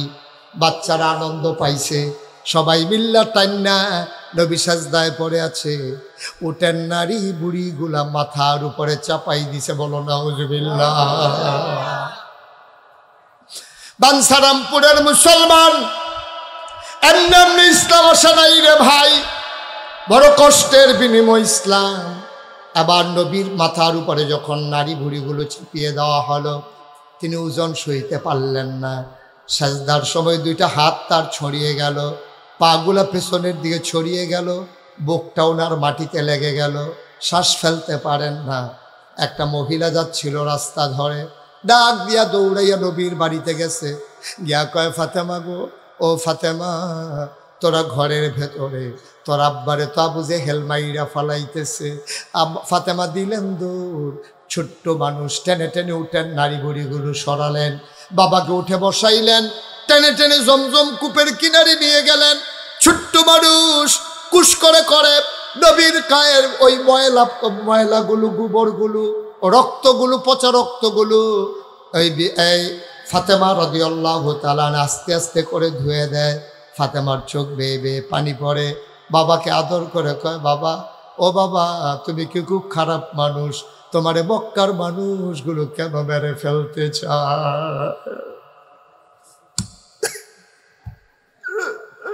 আব্বা, ও আব্বা, আপনি কি খুব খারাপ মানুষ? কেন মক্কার মানুষ আপনারে বারবার মেরে ফেলতে চায়? এর আগে একবার আপনার গলায় চাপা মারলো, আবার উঠার নারী বুড়ি চাপিয়ে দিল। আপনি নিশ্চয়ই কোনো অপরাধ করেছেন। আপনি কি অন্যায় করেছেন আব্বা? আমরা তো জানি আপনি আমাদের সেরা বাবা। আপনি কি অন্যায় করেছেন? কেন মক্কার মানুষ আপনাকে মেরে ফেলতে চায়? আল্লাহর নবী কয়, মেয়ে আমার অপরাধ তো অবশ্যই করেছি, আমি অপরাধ ছাড়া মানুষ না। আমার সবচেয়ে বড় একটা অপরাধ, ওয়ামা নাকামু মিনহুম ইল্লা আইয়ুমিনু বিল্লাহিল আজিজিল হামিদ। আমার সবচেয়ে বড় একটা অপরাধ, আমি মহাপরাক্রমশালী এক আল্লাহর উপর ঈমান এনেছি। ১,৫০০ বছর আগে নবী যে অপরাধী, হাজারো জনতা বাঞ্ছারামপুরের এই জমিনে, আমরাও তো সেই অপরাধী, আমরাও তো এক আল্লাহর উপর ঈমান এনেছি। সুতরাং কোনো সমস্যা নাই, কোনো ভয় নাই। ইসলাম এমনি এমনি আসে নাই দুনিয়াতে। এ পথ কখনো কুসুমাস্তীর্ণ নয়, এ পথ কণ্টকাকীর্ণ। আসো সবাই মিলে এগিয়ে যাই, সবাই মিলে সোনার একটা দেশ গড়ি। এই দেশের ভিতরে সংখ্যালঘু সংখ্যাগরিষ্ঠ নাই, হিন্দু হোক, বৌদ্ধ হোক, খ্রিস্টান হোক, আর ইহুদি হোক, আর মুসলমান হোক, এই দেশে যারাই বাস করবে আমরা সবাই মিলে বাংলাদেশি, ঠিক কিনা? সুতরাং সামনে দুর্গাপূজা আসতেছে, সাবধান। এই দুর্গাপূজাগুলোতে মুসলমানরা প্রয়োজনে শিফটিং ডিউটি করে পাহারা দিতে হবে, যেন কোনোভাবেই কোনো কুচক্রি ওই মন্দিরগুলোতে আগুন মূর্তিগুলো ভেঙে আমাদের ভাবমূর্তি নষ্ট না করতে পারে। কারণ ভারতের মিডিয়াগুলো তাকিয়ে আছে, দুর্গা পূজা আসতেছে, মুসলমান যে কুদ্দুর বালা মানুষ, পূজার সময় দেখা যাবো যে এই তারায় পূজার ভিতরে আইয়া সেটা রাইতের সময় মূর্তি ভাঙ্গা একটা ফ্যাস লাগাইয়া বাঙ্গে যদি একটা 2-3টা সৈন্য বাড়াইয়া ভারতের পত্রিকায় কইব 1000 মন্দির ভাঙ্গা তুষ, ঠিক কিনা কও? একটা বাংলায় এটারে 1000 বানাইবো। সুতরাং আমরা যারা মুসলমানের সন্তান, এই দেশটাকে আমরা মর্মে মর্মে উপলব্ধি করি, আমরা যারা বক্ষে ধারণ করেছি দেশের মায়া, আমাদেরকে মনে রাখতে হবে মূর্তি এই দুর্গা পূজার সময় কোনো কুচুক্রি যেন ওই মন্দিরে আর পূজা মণ্ডপে হামলা করতে না পারে। এই ব্যাপারে আমরাই হচ্ছে অতন্ত্র প্রহরী, ঠিক কিনা বলো? আমরা সজাগ উলামায়ে কেরাম মসজিদের খুতবার ভিতরে এই কথাটা বলবেন। ওলামায়ে কেরাম ওই মন্দিরগুলোর সামনে প্রয়োজনে পাহারা বসাবেন, মুসল্লিদেরকে বলে দেবেন যে যেন কোনো কেউ যেন এটার উপরে আক্রমণ করতে না পারে। তবে আশ্চর্যের বিষয় হলো বেড়ায় যদি খেত খাইয়া লায়, এই ক্ষেত রাখবো কেমনি? এখন মন্দির যদি পূজার মণ্ডপ যদি আর মূর্তি যদি তারারটা তারা ভাঙ্গে, এইটা কিটা করো, ঠিক কিনা কও? কত আরেকটা মনে পড়ছে, এটা কইলে তা গত কয়েক বছর আগে আমরা ব্রাহ্মণবাড়িয়া সরাইল আমরা ব্রাহ্মণবাড়িয়া সরাইল এই পত্রিকা তাই না মুসলমানরা মূর্তি ভেঙ্গেলায়। তো হ্যাঁ না, আমার কিছু মুরিদ আছে, তারাও আমার ফোন করে হুজুর বাদ্য ঘুমাইতাম পারি না, ফাইখারি মামলা। এই মূর্তি এই এলাকার যত মুসলমান আছে সবার বিরুদ্ধে মামলা।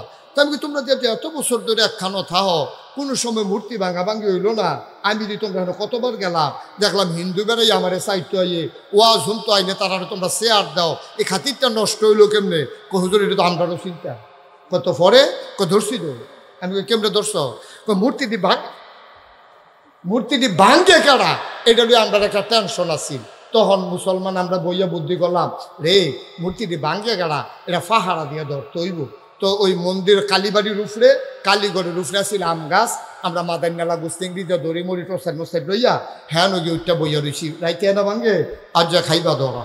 তো হুজুর যখন একটু মাইক দিয়ে তৈরি উঠছে, আমরা যখন বইয়া বইয়া পাহারা দিতেছি, দেখি যে সকলে যখন ঘুমাইয়া উঠছে, দেখি যে একটা ভেড়ায় এরকম আস্তে আস্তে আস্তে আস্তে এরকম আগাইতে আছে। আমরা কইতে বোধহয় কারবারটা গড়াইব, আমরা করে খেয়াল করে চাইয়া রয়েছি।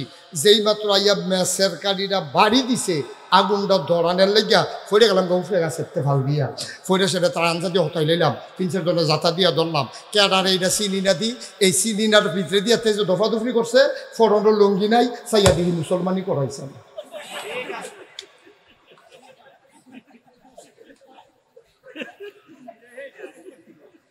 তইলে বোঝা গেল আমরা না তারা।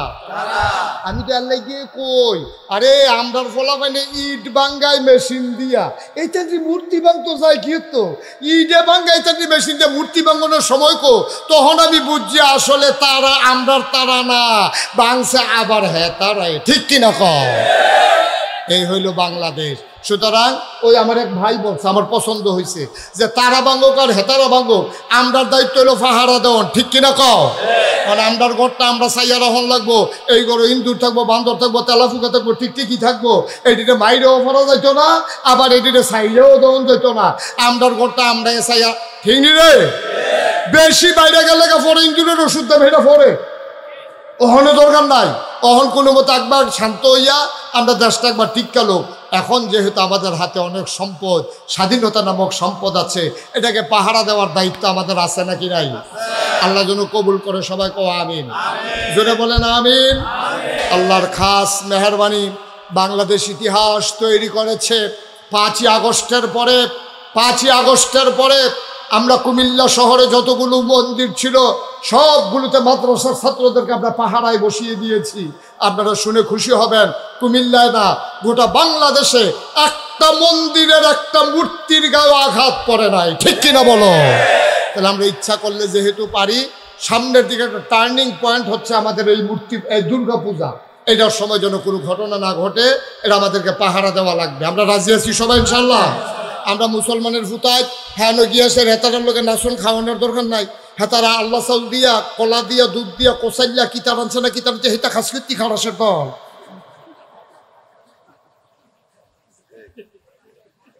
এটা এই আল্লাহ সাল মাল্লা সাল খাওয়ার জন্য ফ্যাট খারাপ করানোর লাইন হয়েছে।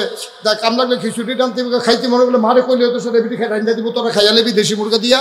এইটা খানা মারার দরকার নাই, নাচা মাছার দরকার নাই। আমরা আমরা দেশ সুন্দর করে রাখবো, আমরা পাহাড়ায় থাকবো ইনশাআল্লাহ। সবাই রাজি আছো ইনশাআল্লাহ? আল্লাহ যেন হেফাজত করে, সবাই পড়ি আমিন। বন্ধুগণ, আজকে 33 বছর আমি মুশতাক ফয়েজি ওয়াজ করি। 33 বছর এই দেশের মানুষের সাথে আমার এমন একটা সম্পর্ক, আল্লাহর খাস মেহরবানি। আমি কোনো বড় হুজুরও না, আমি কোনো বড় বক্তাও না, বড় কোনো মানুষও না।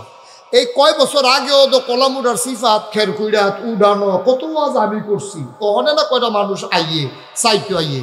আচ্ছা যাই হোক, এটা বড় কথা না। বড় কথা হলে 33 বছর ওয়াজ কইরা আমি মুশতাক ফয়েজের একটা অভিজ্ঞতা হয়েছে। মাহফিলটা যখন ফাওনা দেই লগে লগে আন্দাজ করতাম পারি এই মাহফিলটা যে আল্লাহ কবুল করে নিয়েছেন।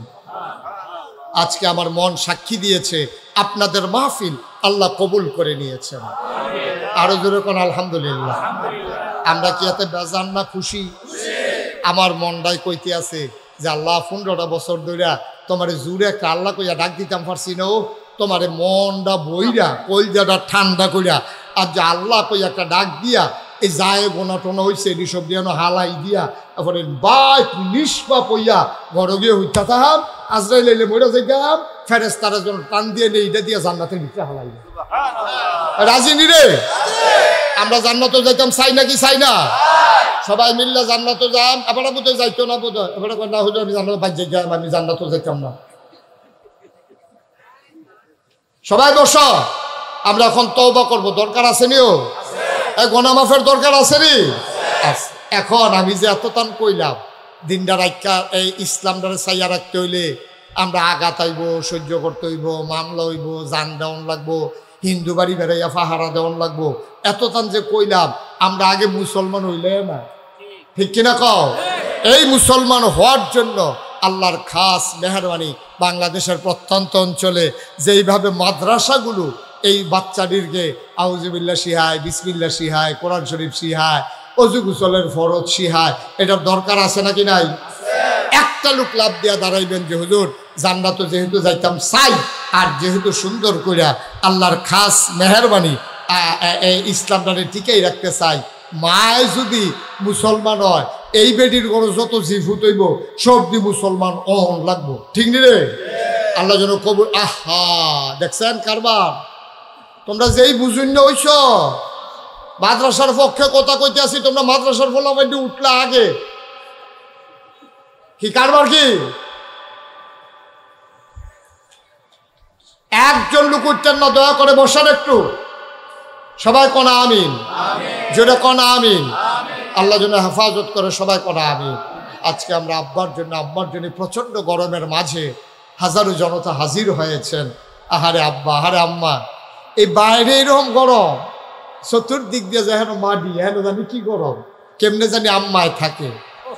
যার মা দুনিয়াতে নাই, যার আব্বা দুনিয়াতে নাই, এই প্যান্ডেলটার ভিতরে একটা লোক চাই লাভ দিয়ে দাঁড়াইবে, হুজুর দোয়া করে দেন মায়ের নামে, বাবার নামে, আব্বা আম্মার কবর যেন জান্নাত হয়ে যায়।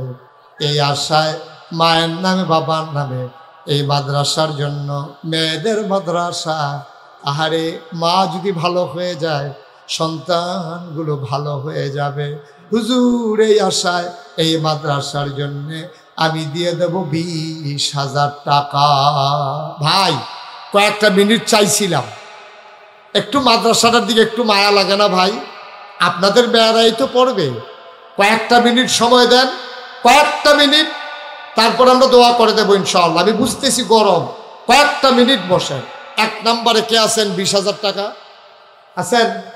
যে হুজুর ইনশাআল্লাহ মাদ্রাসার জন্য আমি 20,000 টাকা দিয়ে দেব, প্রাণ ভরে দোয়া হবে, আব্বার নামে আম্মার নামে দোয়া হবে ইনশাআল্লাহ। 20,000 টাকা দেওয়ার মতো একটা লোকও নাই, নাই। আব্বা আম্মার নামে নবীর ঘর মাদ্রাসায় 20,000 টাকা দেওয়ার মতো একজন লোকও নাই। আল্লাহ তুমি কবুল করো, কবুল করো, কবুল করো। সবাই করা আমিন। পারবেন একজন? 20,000 অথবা 10,000। আহা, আছেন কেউ যে হুজুর ইনশাল্লাহ আমি 20,000 টাকা দেবো অথবা 10,000 টাকা দেবো? মাদ্রাসার কমিটির সদস্য, সভাপতি, সেক্রেটারি তারা কই? একজনও নাই। এই যে ভাই, এই চশমা, ও 10টা মিনিট বলে মরে যাবেন গা। তারে বসন্ত, ছেলে বসো, বসো, আর উঠো না। যারা উঠছে উঠছে, আমরা কেউ আর উঠেন না। 10টা মিনিট সময় আমারে দেন। আরে কি মাদ্রাসা কি একজন লোক নাই এখানে? কি করছেন সারাদিন লাগাইয়া? 20,000 টাকা দেওয়ার মতো একটা লোক নাই। আল্লাহ আল্লাহ আল্লাহ আল্লাহ আল্লাহ, আল্লাহ তুমি কবুল করো। হ্যাঁ আছেন? 10,000 টাকা দিতে পারেন একজন? দাঁড়ান তো যে হুজুর ইনশাআল্লাহ। এতক্ষণ কই আসলেন আপনি? কোন সময় ধরে কইতে আছি? এটা কোন নাকা? মাদ্রাসার সভাপতি বিশিষ্ট ব্যবসায়ী জনাব আল আমিন সাহেব, স্বর্ণ ব্যবসায়ী জনাব আল আমিন ভাই, আমার ভাই, উনি দেবেন 20,000 টাকা। বলো মারহাবা। কবুল করো, মঞ্জুর করো, মনের আশা পূরণ করে দাও, দানের হাদিয়া সোনার মদিনায় পৌঁছে দাও। কামাই রোজগারের রহমত আর বরকত দিও, ব্যবসা বাণিজ্যের ভিতরে রহমত আর বরকত দাও। আয় আল্লাহ তাআলা, মাদ্রাসার সভাপতি বানাইছো, জান্নাতের ভিতরে একটু মর্যাদার জায়গা দিয়া দিও কোন আমিন। 2 নাম্বার, কে আছো রে ভাই?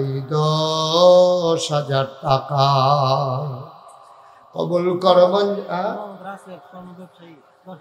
জনাব মোহাম্মদ রাসেল, স্বর্ণ ব্যবসায়ী, আমার ভাই, উনি দেবেন 10,000 টাকা। আল্লাহ কবুল করো, মঞ্জুর করো, মনের আশা পূরণ করে দাও, দানের হাদিয়া সোনার মদিনায় পৌঁছে দাও, ব্যবসা বাণিজ্যের ভিতরে রহমত আর বরকত নাজিল করে দাও। 3 নাম্বার, একটা লোক আমার দরকার 10,000। হ্যাঁ, কি নাম? 3 নাম্বার।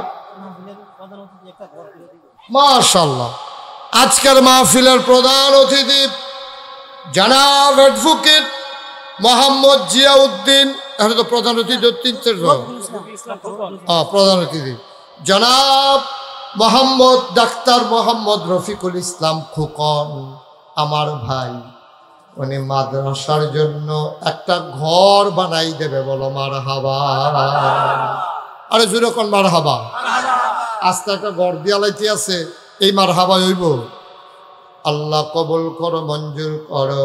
মাদ্রাসায় ঘর বানাইলো, জান্নাতে তুমি মাওলা দয়া করে একটা ঘর বানাই দিও কোন আমিন।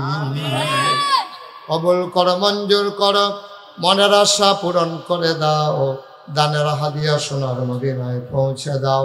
ওখানে একজন দিল 20,000, আরেকজন 10,000, হইল 30,000। 4 নাম একজন লোকলা দাঁড়াও, হুজুর দোয়া করে দেন, আমিও দিয়ে দেব 10,000 টাকা। আসেন যারা একজন অ্যাডভোকেট জিয়া ভাই তো আসেনি। হলো আরে অ্যাডভোকেট জিয়া ভাই, আমার ভাই, উনি দেবেন 5,000 টাকা। বলো মারহাবা। যেরকম মারহাবা। কবুল করো, মঞ্জুর করো, মনের আশা পূরণ করে দাও। হয়ে গেল 35,000 টাকা। আল্লাহ কবুল করো, মঞ্জুর করো, আরেকটা লোক মিলাইয়া দাও 5,000 টাকা। আল্লাহ কবুল করো, মঞ্জুর করো, মনের আশা পূরণ করে দাও। আরেকটা লোক আমার দরকার 5,000 টাকা। জনাব আলাউদ্দিন সরকার, উনি দিলেন 5,000, হয়ে গেল 40,000। আরেকটা লোক দেন। আল্লাহ কবুল করো। 10,000 থেকে একটা লোক নাই কারা?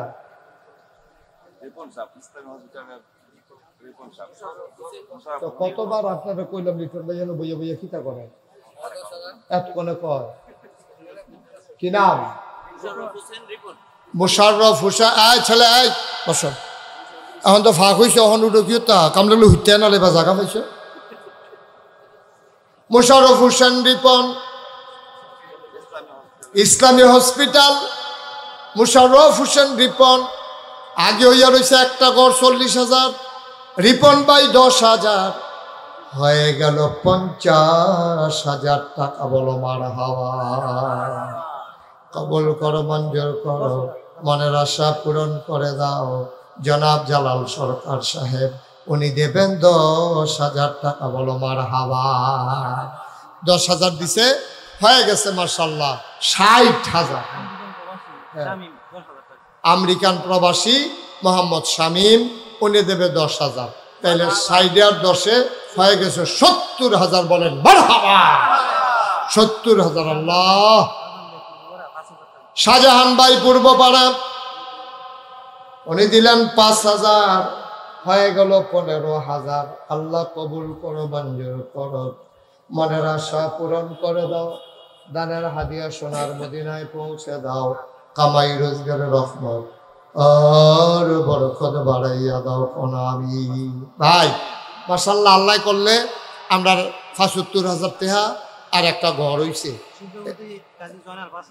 শিল্পপতি কাজী জয়নাল উনি দিব 5,000, হইয়া গেছে 80,000। আল্লাহ, 5,000 টিকে 4জন লোক পাইতাম, তাহলে এটা জাকাত 1 লাখ টাকা হয়ে গেল। বলে আল্লাহ, আল্লাহ তুমি কবুল করো, কবুল করো, কবুল করো। সবাই কোনা আমিন। আর আছেন কে 5,000? কয়েকজন বন্ধু মিল্লা তারা দিছে 5,000। আল্লাহ, এই কয়েকজন বন্ধু যে মিল্লা 5,000 দিছে তারা মিলাইয়া জিলাইয়া জান্নাত মারহাবা কানা দাও। হয়ে গেছে 85,000। আর মাত্র 3 জনই দিতেন পারবেন। কি নাম? লিল মিয়া মেম্বার উনি দিছে 5,000, হয়ে গেছে 80,000, 90,000। আর মাত্র 2 জনে দিতেন পারবেন। তারপরে টেহা লইয়া ঘুরবেন, লোহিন্দা পাইতেন না। হ্যাঁ, কুয়েত প্রবাসী মুশতাক আমার নামে নাম, উনি দিছে 5,000, হয়ে গেছে 95,000। লক্ষণ খারাপ, এটা বুঝে 1 লাখ হইয়েই যাবো। এটা কত দিত কয়? জনাব কাজী লিটন ভাই আমার বড় কাছের মানুষ, আমার ভাই, উনি দেবেন 5,000 টাকা। হয়ে গেল 1 লক্ষ টাকা। বলো মারহাবা। মাশাআল্লাহ, 1 লাখ টাকা হয়ে গেছে।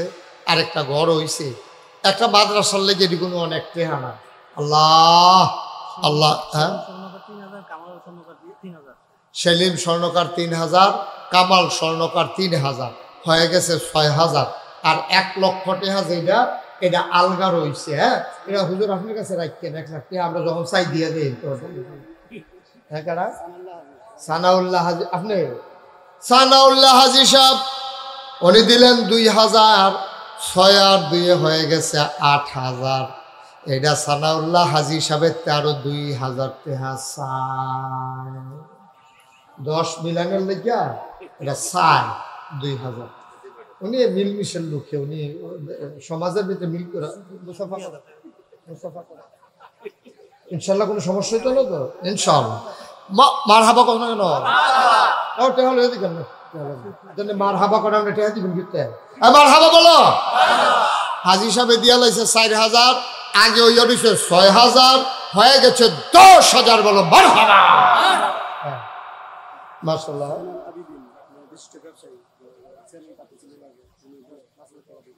চেয়ারম্যান প্রার্থী ছিল জনাব জয়নাল আবেদিন সাহেব, উনি দেবেন 5,000, হয়ে গেছে 15,000। মারহাবা করতেন না? আসেন, ওনারা আসতে দাও, আসেন। মাশাআল্লাহ।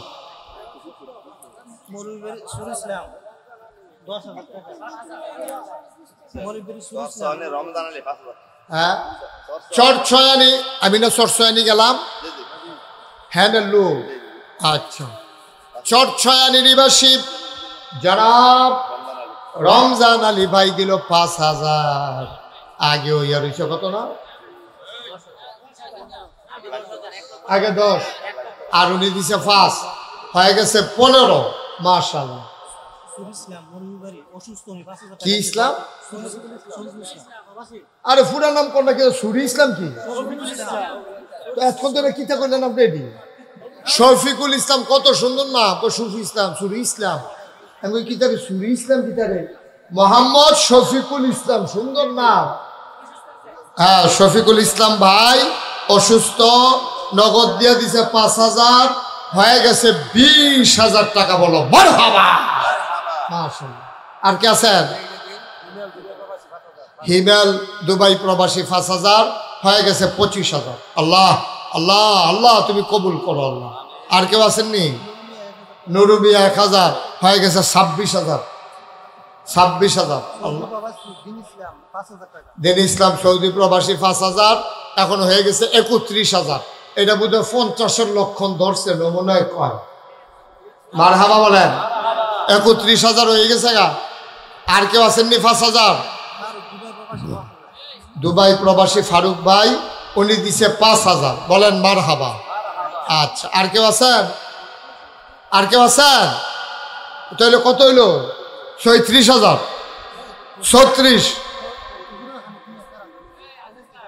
36,000 হয়েছে। আল্লাহ, এটা 50 মহিলা বাড়ি গেছে আল্লাহ।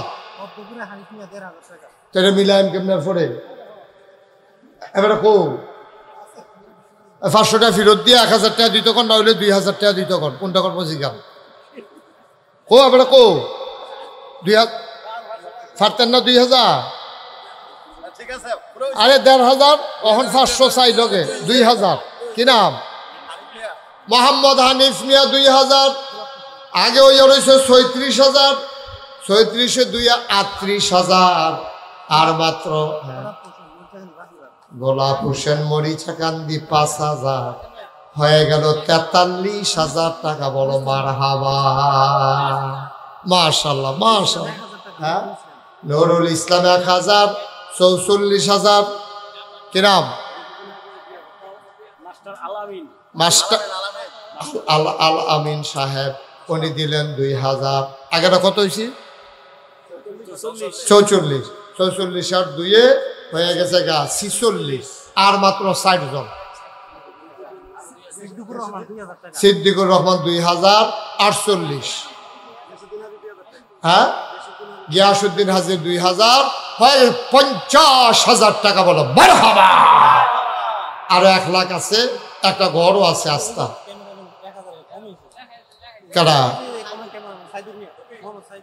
কারা? সাইদুল কারা? কত? তোরা মানে না, মানে না। কত? হুসকান্দি আবুল হোসেন সৌদি প্রবাসী 2,000। মাশাআল্লাহ। মোহাম্মদ ইমান আলী 1,000 টাকা। আল্লাহ আল্লাহ, তুমি কবুল করো, কবুল করো, কবুল করো। সবাই বসেন, এখন আমরা তওবা করব। আর লোকজন আসতেছে, যে যা পারেন দেন। সবাই আমার সাথে পড়েন।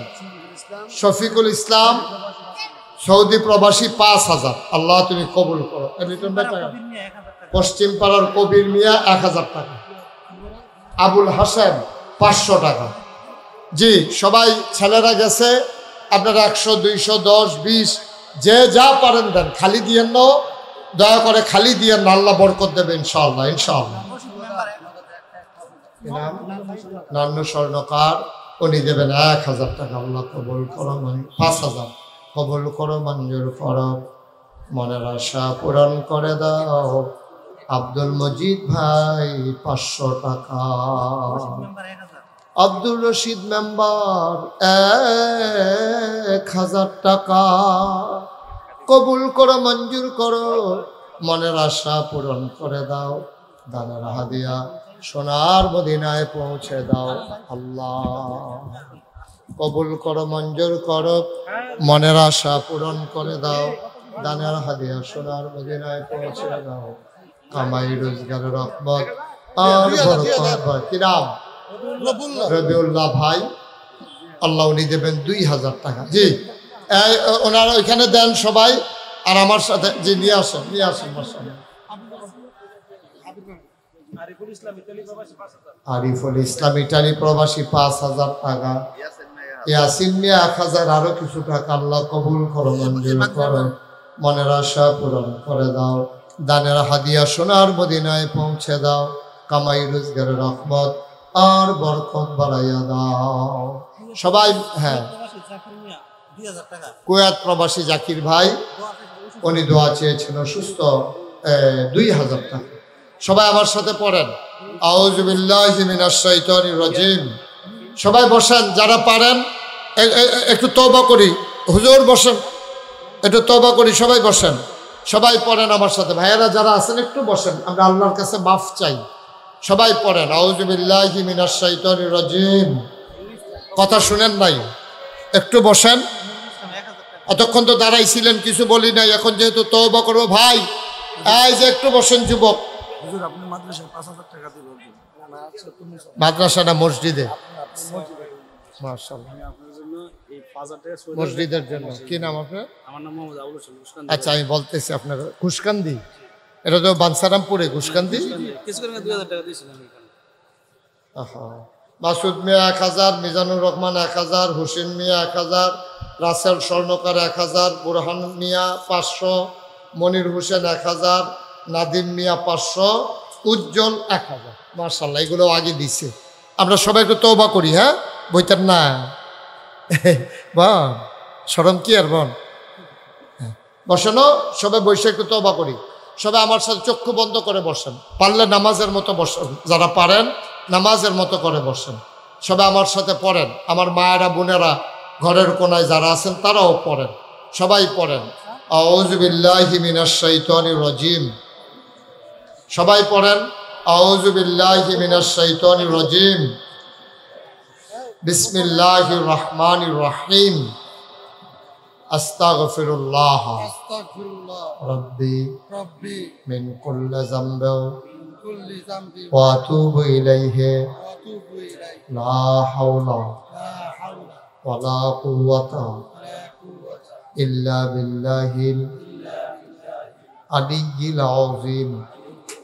হে আল্লাহ, হে আল্লাহ, হে আল্লাহ, ইচ্ছায় অনিচ্ছায় প্রকাশ্যে গোপনে শয়তানের কুমন্ত্রণায় পড়ে, নফসের তাড়নায় পড়ে জীবনে যত গুনাহ করেছি, কবিরা সগীরা শিরক বেদাত সমস্ত গুনাহ থেকে খালেস অন্তরে তওবা করতেছি। হে আল্লাহ, হে আল্লাহ, হে আল্লাহ, আমার গুনাহ মাফ করে দাও, তওবা কবুল করে নাও। আশহাদু আল্লা ইলাহা ইল্লাল্লাহু ওয়াহদাহু লা শারীকা লাহু ওয়া আশহাদু আন্না সাইয়্যিদানা হাবিবানা মাওলানা মুহাম্মাদান আবদুহু ওয়া রাসূলুহু সাল্লাল্লাহু আলাইহি ওয়াসাল্লাম। আমিন, আমিন, আমিন। পড়েন আলহামদুলিল্লাহ। আপনারা যারা ইউটিউবে সবসময় ওয়াজ শুনেন, ফেসবুকে দেখেন, ভূমিকার দরকার নাই। আপনারা জানেন যে নাগাইশ দরবার শরীফ কমপ্লেক্সে প্রায় 30 কোটি টাকা বাজেটে, আমার কইয়া নামাইছে 15 কোটি, 30 কোটি টাকা বাজেটে একটা মসজিদ হইতেছে, যেই মসজিদটার ভিতরে একসাথে নামাজ পড়বে 6000 লোক। জুড়ে কইতেন না সুবহানাল্লাহ? কয় হাজার? 6000। নিচতলায় হাসপাতাল, দোতলা তিনতলায় মসজিদ, একতলার ছাদ হইছে। আজকে হিসাব মিলিয়ে দেখলাম প্রায় 4 কোটি টাকা ইতিমধ্যে খরচ করে ফেলেছি। কই পাইলাম এই টাকা? মসজিদের কাজ যখন শুরু তখন আমি নিয়ত করছিলাম যে আল্লাহ, যদি মসজিদটার কামটা ধরি তা আমি মুশতাক ফয়েজি 1 বছরে মাহফিল করে যত টাকা হাদিয়া পাই, পুরা 1 বছরের হাদিয়ার টাকা আমি আমার মসজিদে দান করে দেবো ইনশাআল্লাহ। আমি 25 লক্ষ টাকা দিয়া তারপরে আমার কাজ শুরু করছি। আজকে পর্যন্ত প্রায় 4 কোটি টাকা খরচ। মারহাবা বলবেন না? জোরে বলবেন না মারহাবা? 4 কোটি টাকা খরচ। 1 কোটি মাত্র আমি দিছি মাত্র 25 লাখ। বাহি 3 কোটি 75 লাখ আইলো করতে ওই বিকাশে, নগদে, রকেটে, বিদেশে। এই যে দেখেন আপনারা এলাকার সন্তান, ঘুষকান্দি নিবাসী, কি নাম? খুশকান্দি নিবাসী, কি নাম? মোহাম্মদ আবুল হোসেন। আমি কোনো কইছিও না, বিদেশতে আইছে কতজন মসজিদে হ্যানতে দেখছি তো ভিডিও, এর লেগে 5,000 টাকা আপনার মসজিদের লেগে আলগা করে মারহাবা কইতেন না, উনি আলগা করে না আমার এত দিতে আছে। আমি মসজিদের ছাদও দাঁড়ায় দাঁড়ায় এখন কান দি, আল্লাহ এত বড় মসজিদের কাম যে দল্লা আমার এজ না মাইনসে চিনে, আমার ফুটাইতে দ্বারা তো মাইনসে চিনে না। আমি জানি এই মসজিদ শেষ করতাম পারিনি। আমি মাঝে মাঝে দাঁড়ায় দাঁড়ায় কান দিই, আমি দোয়া করি প্রাণ ভরে যে আল্লাহ যে আমার এই মসজিদে 2টা টেহা দিও শরীক হইব, তুমি আল্লাহ জান্নাতে তার জন্য ঘর বানাই দিও। কোন আমিন। কারণ আল্লাহর নবী কইছে মান বানা লিল্লাহি মসজিদান বানাল্লাহু লাহু বাইতান ফিল জান্নাহ, যে দুনিয়ায় মসজিদ বানাবে আল্লাহ বলে জান্নাতে তার জন্য ঘর বানাবে। সুবহানাল্লাহ বলবেন না? এই জান্নাতের জন্য ঘর হয় এই আশায় আমার ভাই আবুল হোসেন 5,000 টাকা দিছে। আমাদের লিটন ভাই মাশাআল্লাহ 1 লক্ষ টাকা দেবে, ওনার নিয়ত আছে। আমিন বলবেন না? অনেক লোক অনেকভাবে দিতেছেও, আল্লাহ ঢাইলা দিছে। আমিও কইতে আছি কাজ এ পর্যন্ত কাজ আর থামছে না। খাস করে দোয়া করেন, এক সময় গিয়া চাই আইয়েন। মাশাআল্লাহ মোহাম্মদ আলামিন আমার কলজার টুকরা যুবক মানুষ, আলামিনে দিছে 3,000 টাকা। আল্লাহ আল্লাহ তুমি কবুল করো। হ্যাঁ, মাদ্রাসায় 20,000 টাকা দিছে আলামিনে, আবার মসজিদও 3,000, নাকাইশের মসজিদও নাম বলতে চায় না। আমার আরেক যুবক ভাই এই 1,000 টাকা দিছে। আল্লাহ তুমি কবুল করো। ভাই গরিব হইতেন না, আল্লাহর নবীর কথা কত বড় কথা, যে যে ব্যক্তি মসজিদ বানাবে মান বানা লিল্লাহি মসজিদান বানাল্লাহু লাহু বাইতান ফিল জান্নাহ, যে দুনিয়ায় মসজিদ বানাবে আল্লাহ জান্নাতে তার জন্য ঘর বানাবে। কত বড় কথা। যে মাশাআল্লাহ আরেক ভাই 500 টাকা দিয়েছেন। আপনারা একজন লোক দয়া করে খালি যাইয়েন না। আমার ছোট বাচ্চা সোনামণিরা যারা আছো 2টা টাকা দিয়ে হইলেও শরীর থেকে আল্লাহ ডাইলা দিব ইনশাআল্লাহ, ইনশাআল্লাহ। এই যে আমার আরেক ভাই 500 টাকা দিয়েছেন। আপনার মুরব্বীরাও যারা আছেন, যে যা পারেন আমার মসজিদটার জন্য আমি হাতটা বাড়াইলাম, আল্লাহ দেবে ইনশাআল্লাহ, কপাল খুলে দেবে। মাশাআল্লাহ আরেক ভাই 500 টাকা দিয়েছেন। মাশাআল্লাহ আরেক ভাই দিয়েছেন 600 টাকা। আল্লাহ তুমি কবুল করো। মাশাআল্লাহ আরও কিছু টাকা। এই ছেলেরা একটু ভিতরে যাও, দেখেন 100 200 মরিচা কান্দার গোলাপ হোসেন মাশাআল্লাহ 1,000 টাকা দিয়েছেন। মাশাআল্লাহ আমার আরেক ভাই, আমার আরেক মুরব্বী, এই দুইজনে 500 500 1,000 টাকা দিছে। আমরা এখনই দোয়া করবো ইনশাআল্লাহ। এখন দোয়া হয়ে যাবে। এই যে যা পারেন শরীক হন, শরীক হন। আমার মা বোনেরা যারা আছেন, ঘরের কোনায় আছেন, পারলে কিছু কিছু দিয়ে শরীক হন। মাশাআল্লাহ মোহাম্মদ সুমন 1,000 টাকা দিয়েছে। আল্লাহ আল্লাহ তুমি কবুল করো। মাশাআল্লাহ আমার আরেক ভাই 500 টাকা। আল্লাহ আরেক ভাই দিয়েছেন 500 টাকা। মাশাআল্লাহ মাশাআল্লাহ আরেক ভাই দিয়েছে 1,000 টাকা। আল্লাহ তুমি কবুল করো। সবাই শরীক থেকে কেন আল্লাহ দিব। মসজিদও দিলে কম তো না, আল্লাহর ঘর মসজিদে না দিবেন। আমার জন্য তো চাই নাই, কোনোদিন আমি এই হাত বাড়াই নাই বাংলাদেশে। আল্লাহ যথেষ্ট দিছে আমার, আলহামদুলিল্লাহ। আল্লাহর ঘর মসজিদের জন্য। মাশাআল্লাহ মাশাআল্লাহ মাশাআল্লাহ। আল্লাহ আমার ভাই আরেক ভাই দিছে 500, আরেক ভাই 500, আরেক ভাই 200, এই যে আরেক ভাই 500 টাকা। 500 টাকা মনেও থাকতো না। আপনি যে মসজিদও দিছে এটা কোনো মনেও থাকতো না, কিন্তু মসজিদও তো জমা হয়ে গেছে, আল্লাহর খাতার তো লেখা হয়ে গেছে। আল্লাহ কপাল খুলে দেবে ইনশাআল্লাহ। তো সবাই মিলে আমরা দোয়া করি। আর যারা দাঁড়ায় রয়েছেন সবাই দিছেননি 2 টাকা 5 টাকা দিয়ান দিয়ান। মাশাআল্লাহ মাশাআল্লাহ মাশাআল্লাহ। ইয়াসিন ভাই 1,000 টাকা দিয়েছেন। আরও কিছু টাকা আমার মা বোনেরা যারা আছেন যদি পারেন ছোটো বাচ্চা কাচ্চা দিয়ে পাঠাই দেন। নাম বলতে চান, একজন 500 টাকা দিচ্ছে। মাশাআল্লাহ মাশাআল্লাহ। জি হ্যাঁ মাশাআল্লাহ। মাহবুব সাহেব এই মাদ্রাসার জন্য 1,000 টাকা দিয়েছেন। আল্লাহ যেন কবুল করে। সবাই কোন আমিন। জি মাশাআল্লাহ অনেক অনেক টাকা দিয়েছেন, আমরা সবাই মিলে দোয়া করি আল্লাহ যেন সবার দানগুলাকে কবুল করে। আমরা প্রাণ ভরে দোয়া করব, এই মাদ্রাসার যত অভাব আছে আল্লাহ যেন দূর করে দেয়। আল্লাহুম্মা আমিন। ربنا ظلمنا أنفسنا وإن لم تغفر لنا وترحمنا لنكونن من الخاسرين ربنا آتنا في الدنيا حسنة وفي الآخرة حسنة وقنا عذاب النار আয় আল্লাহ তাআলা তোমার কুদরতি পায়ে ধরে ভিক্ষা চাই, আমাদের জীবনের গুনাহগুলো তুমি মাফ করে দাও।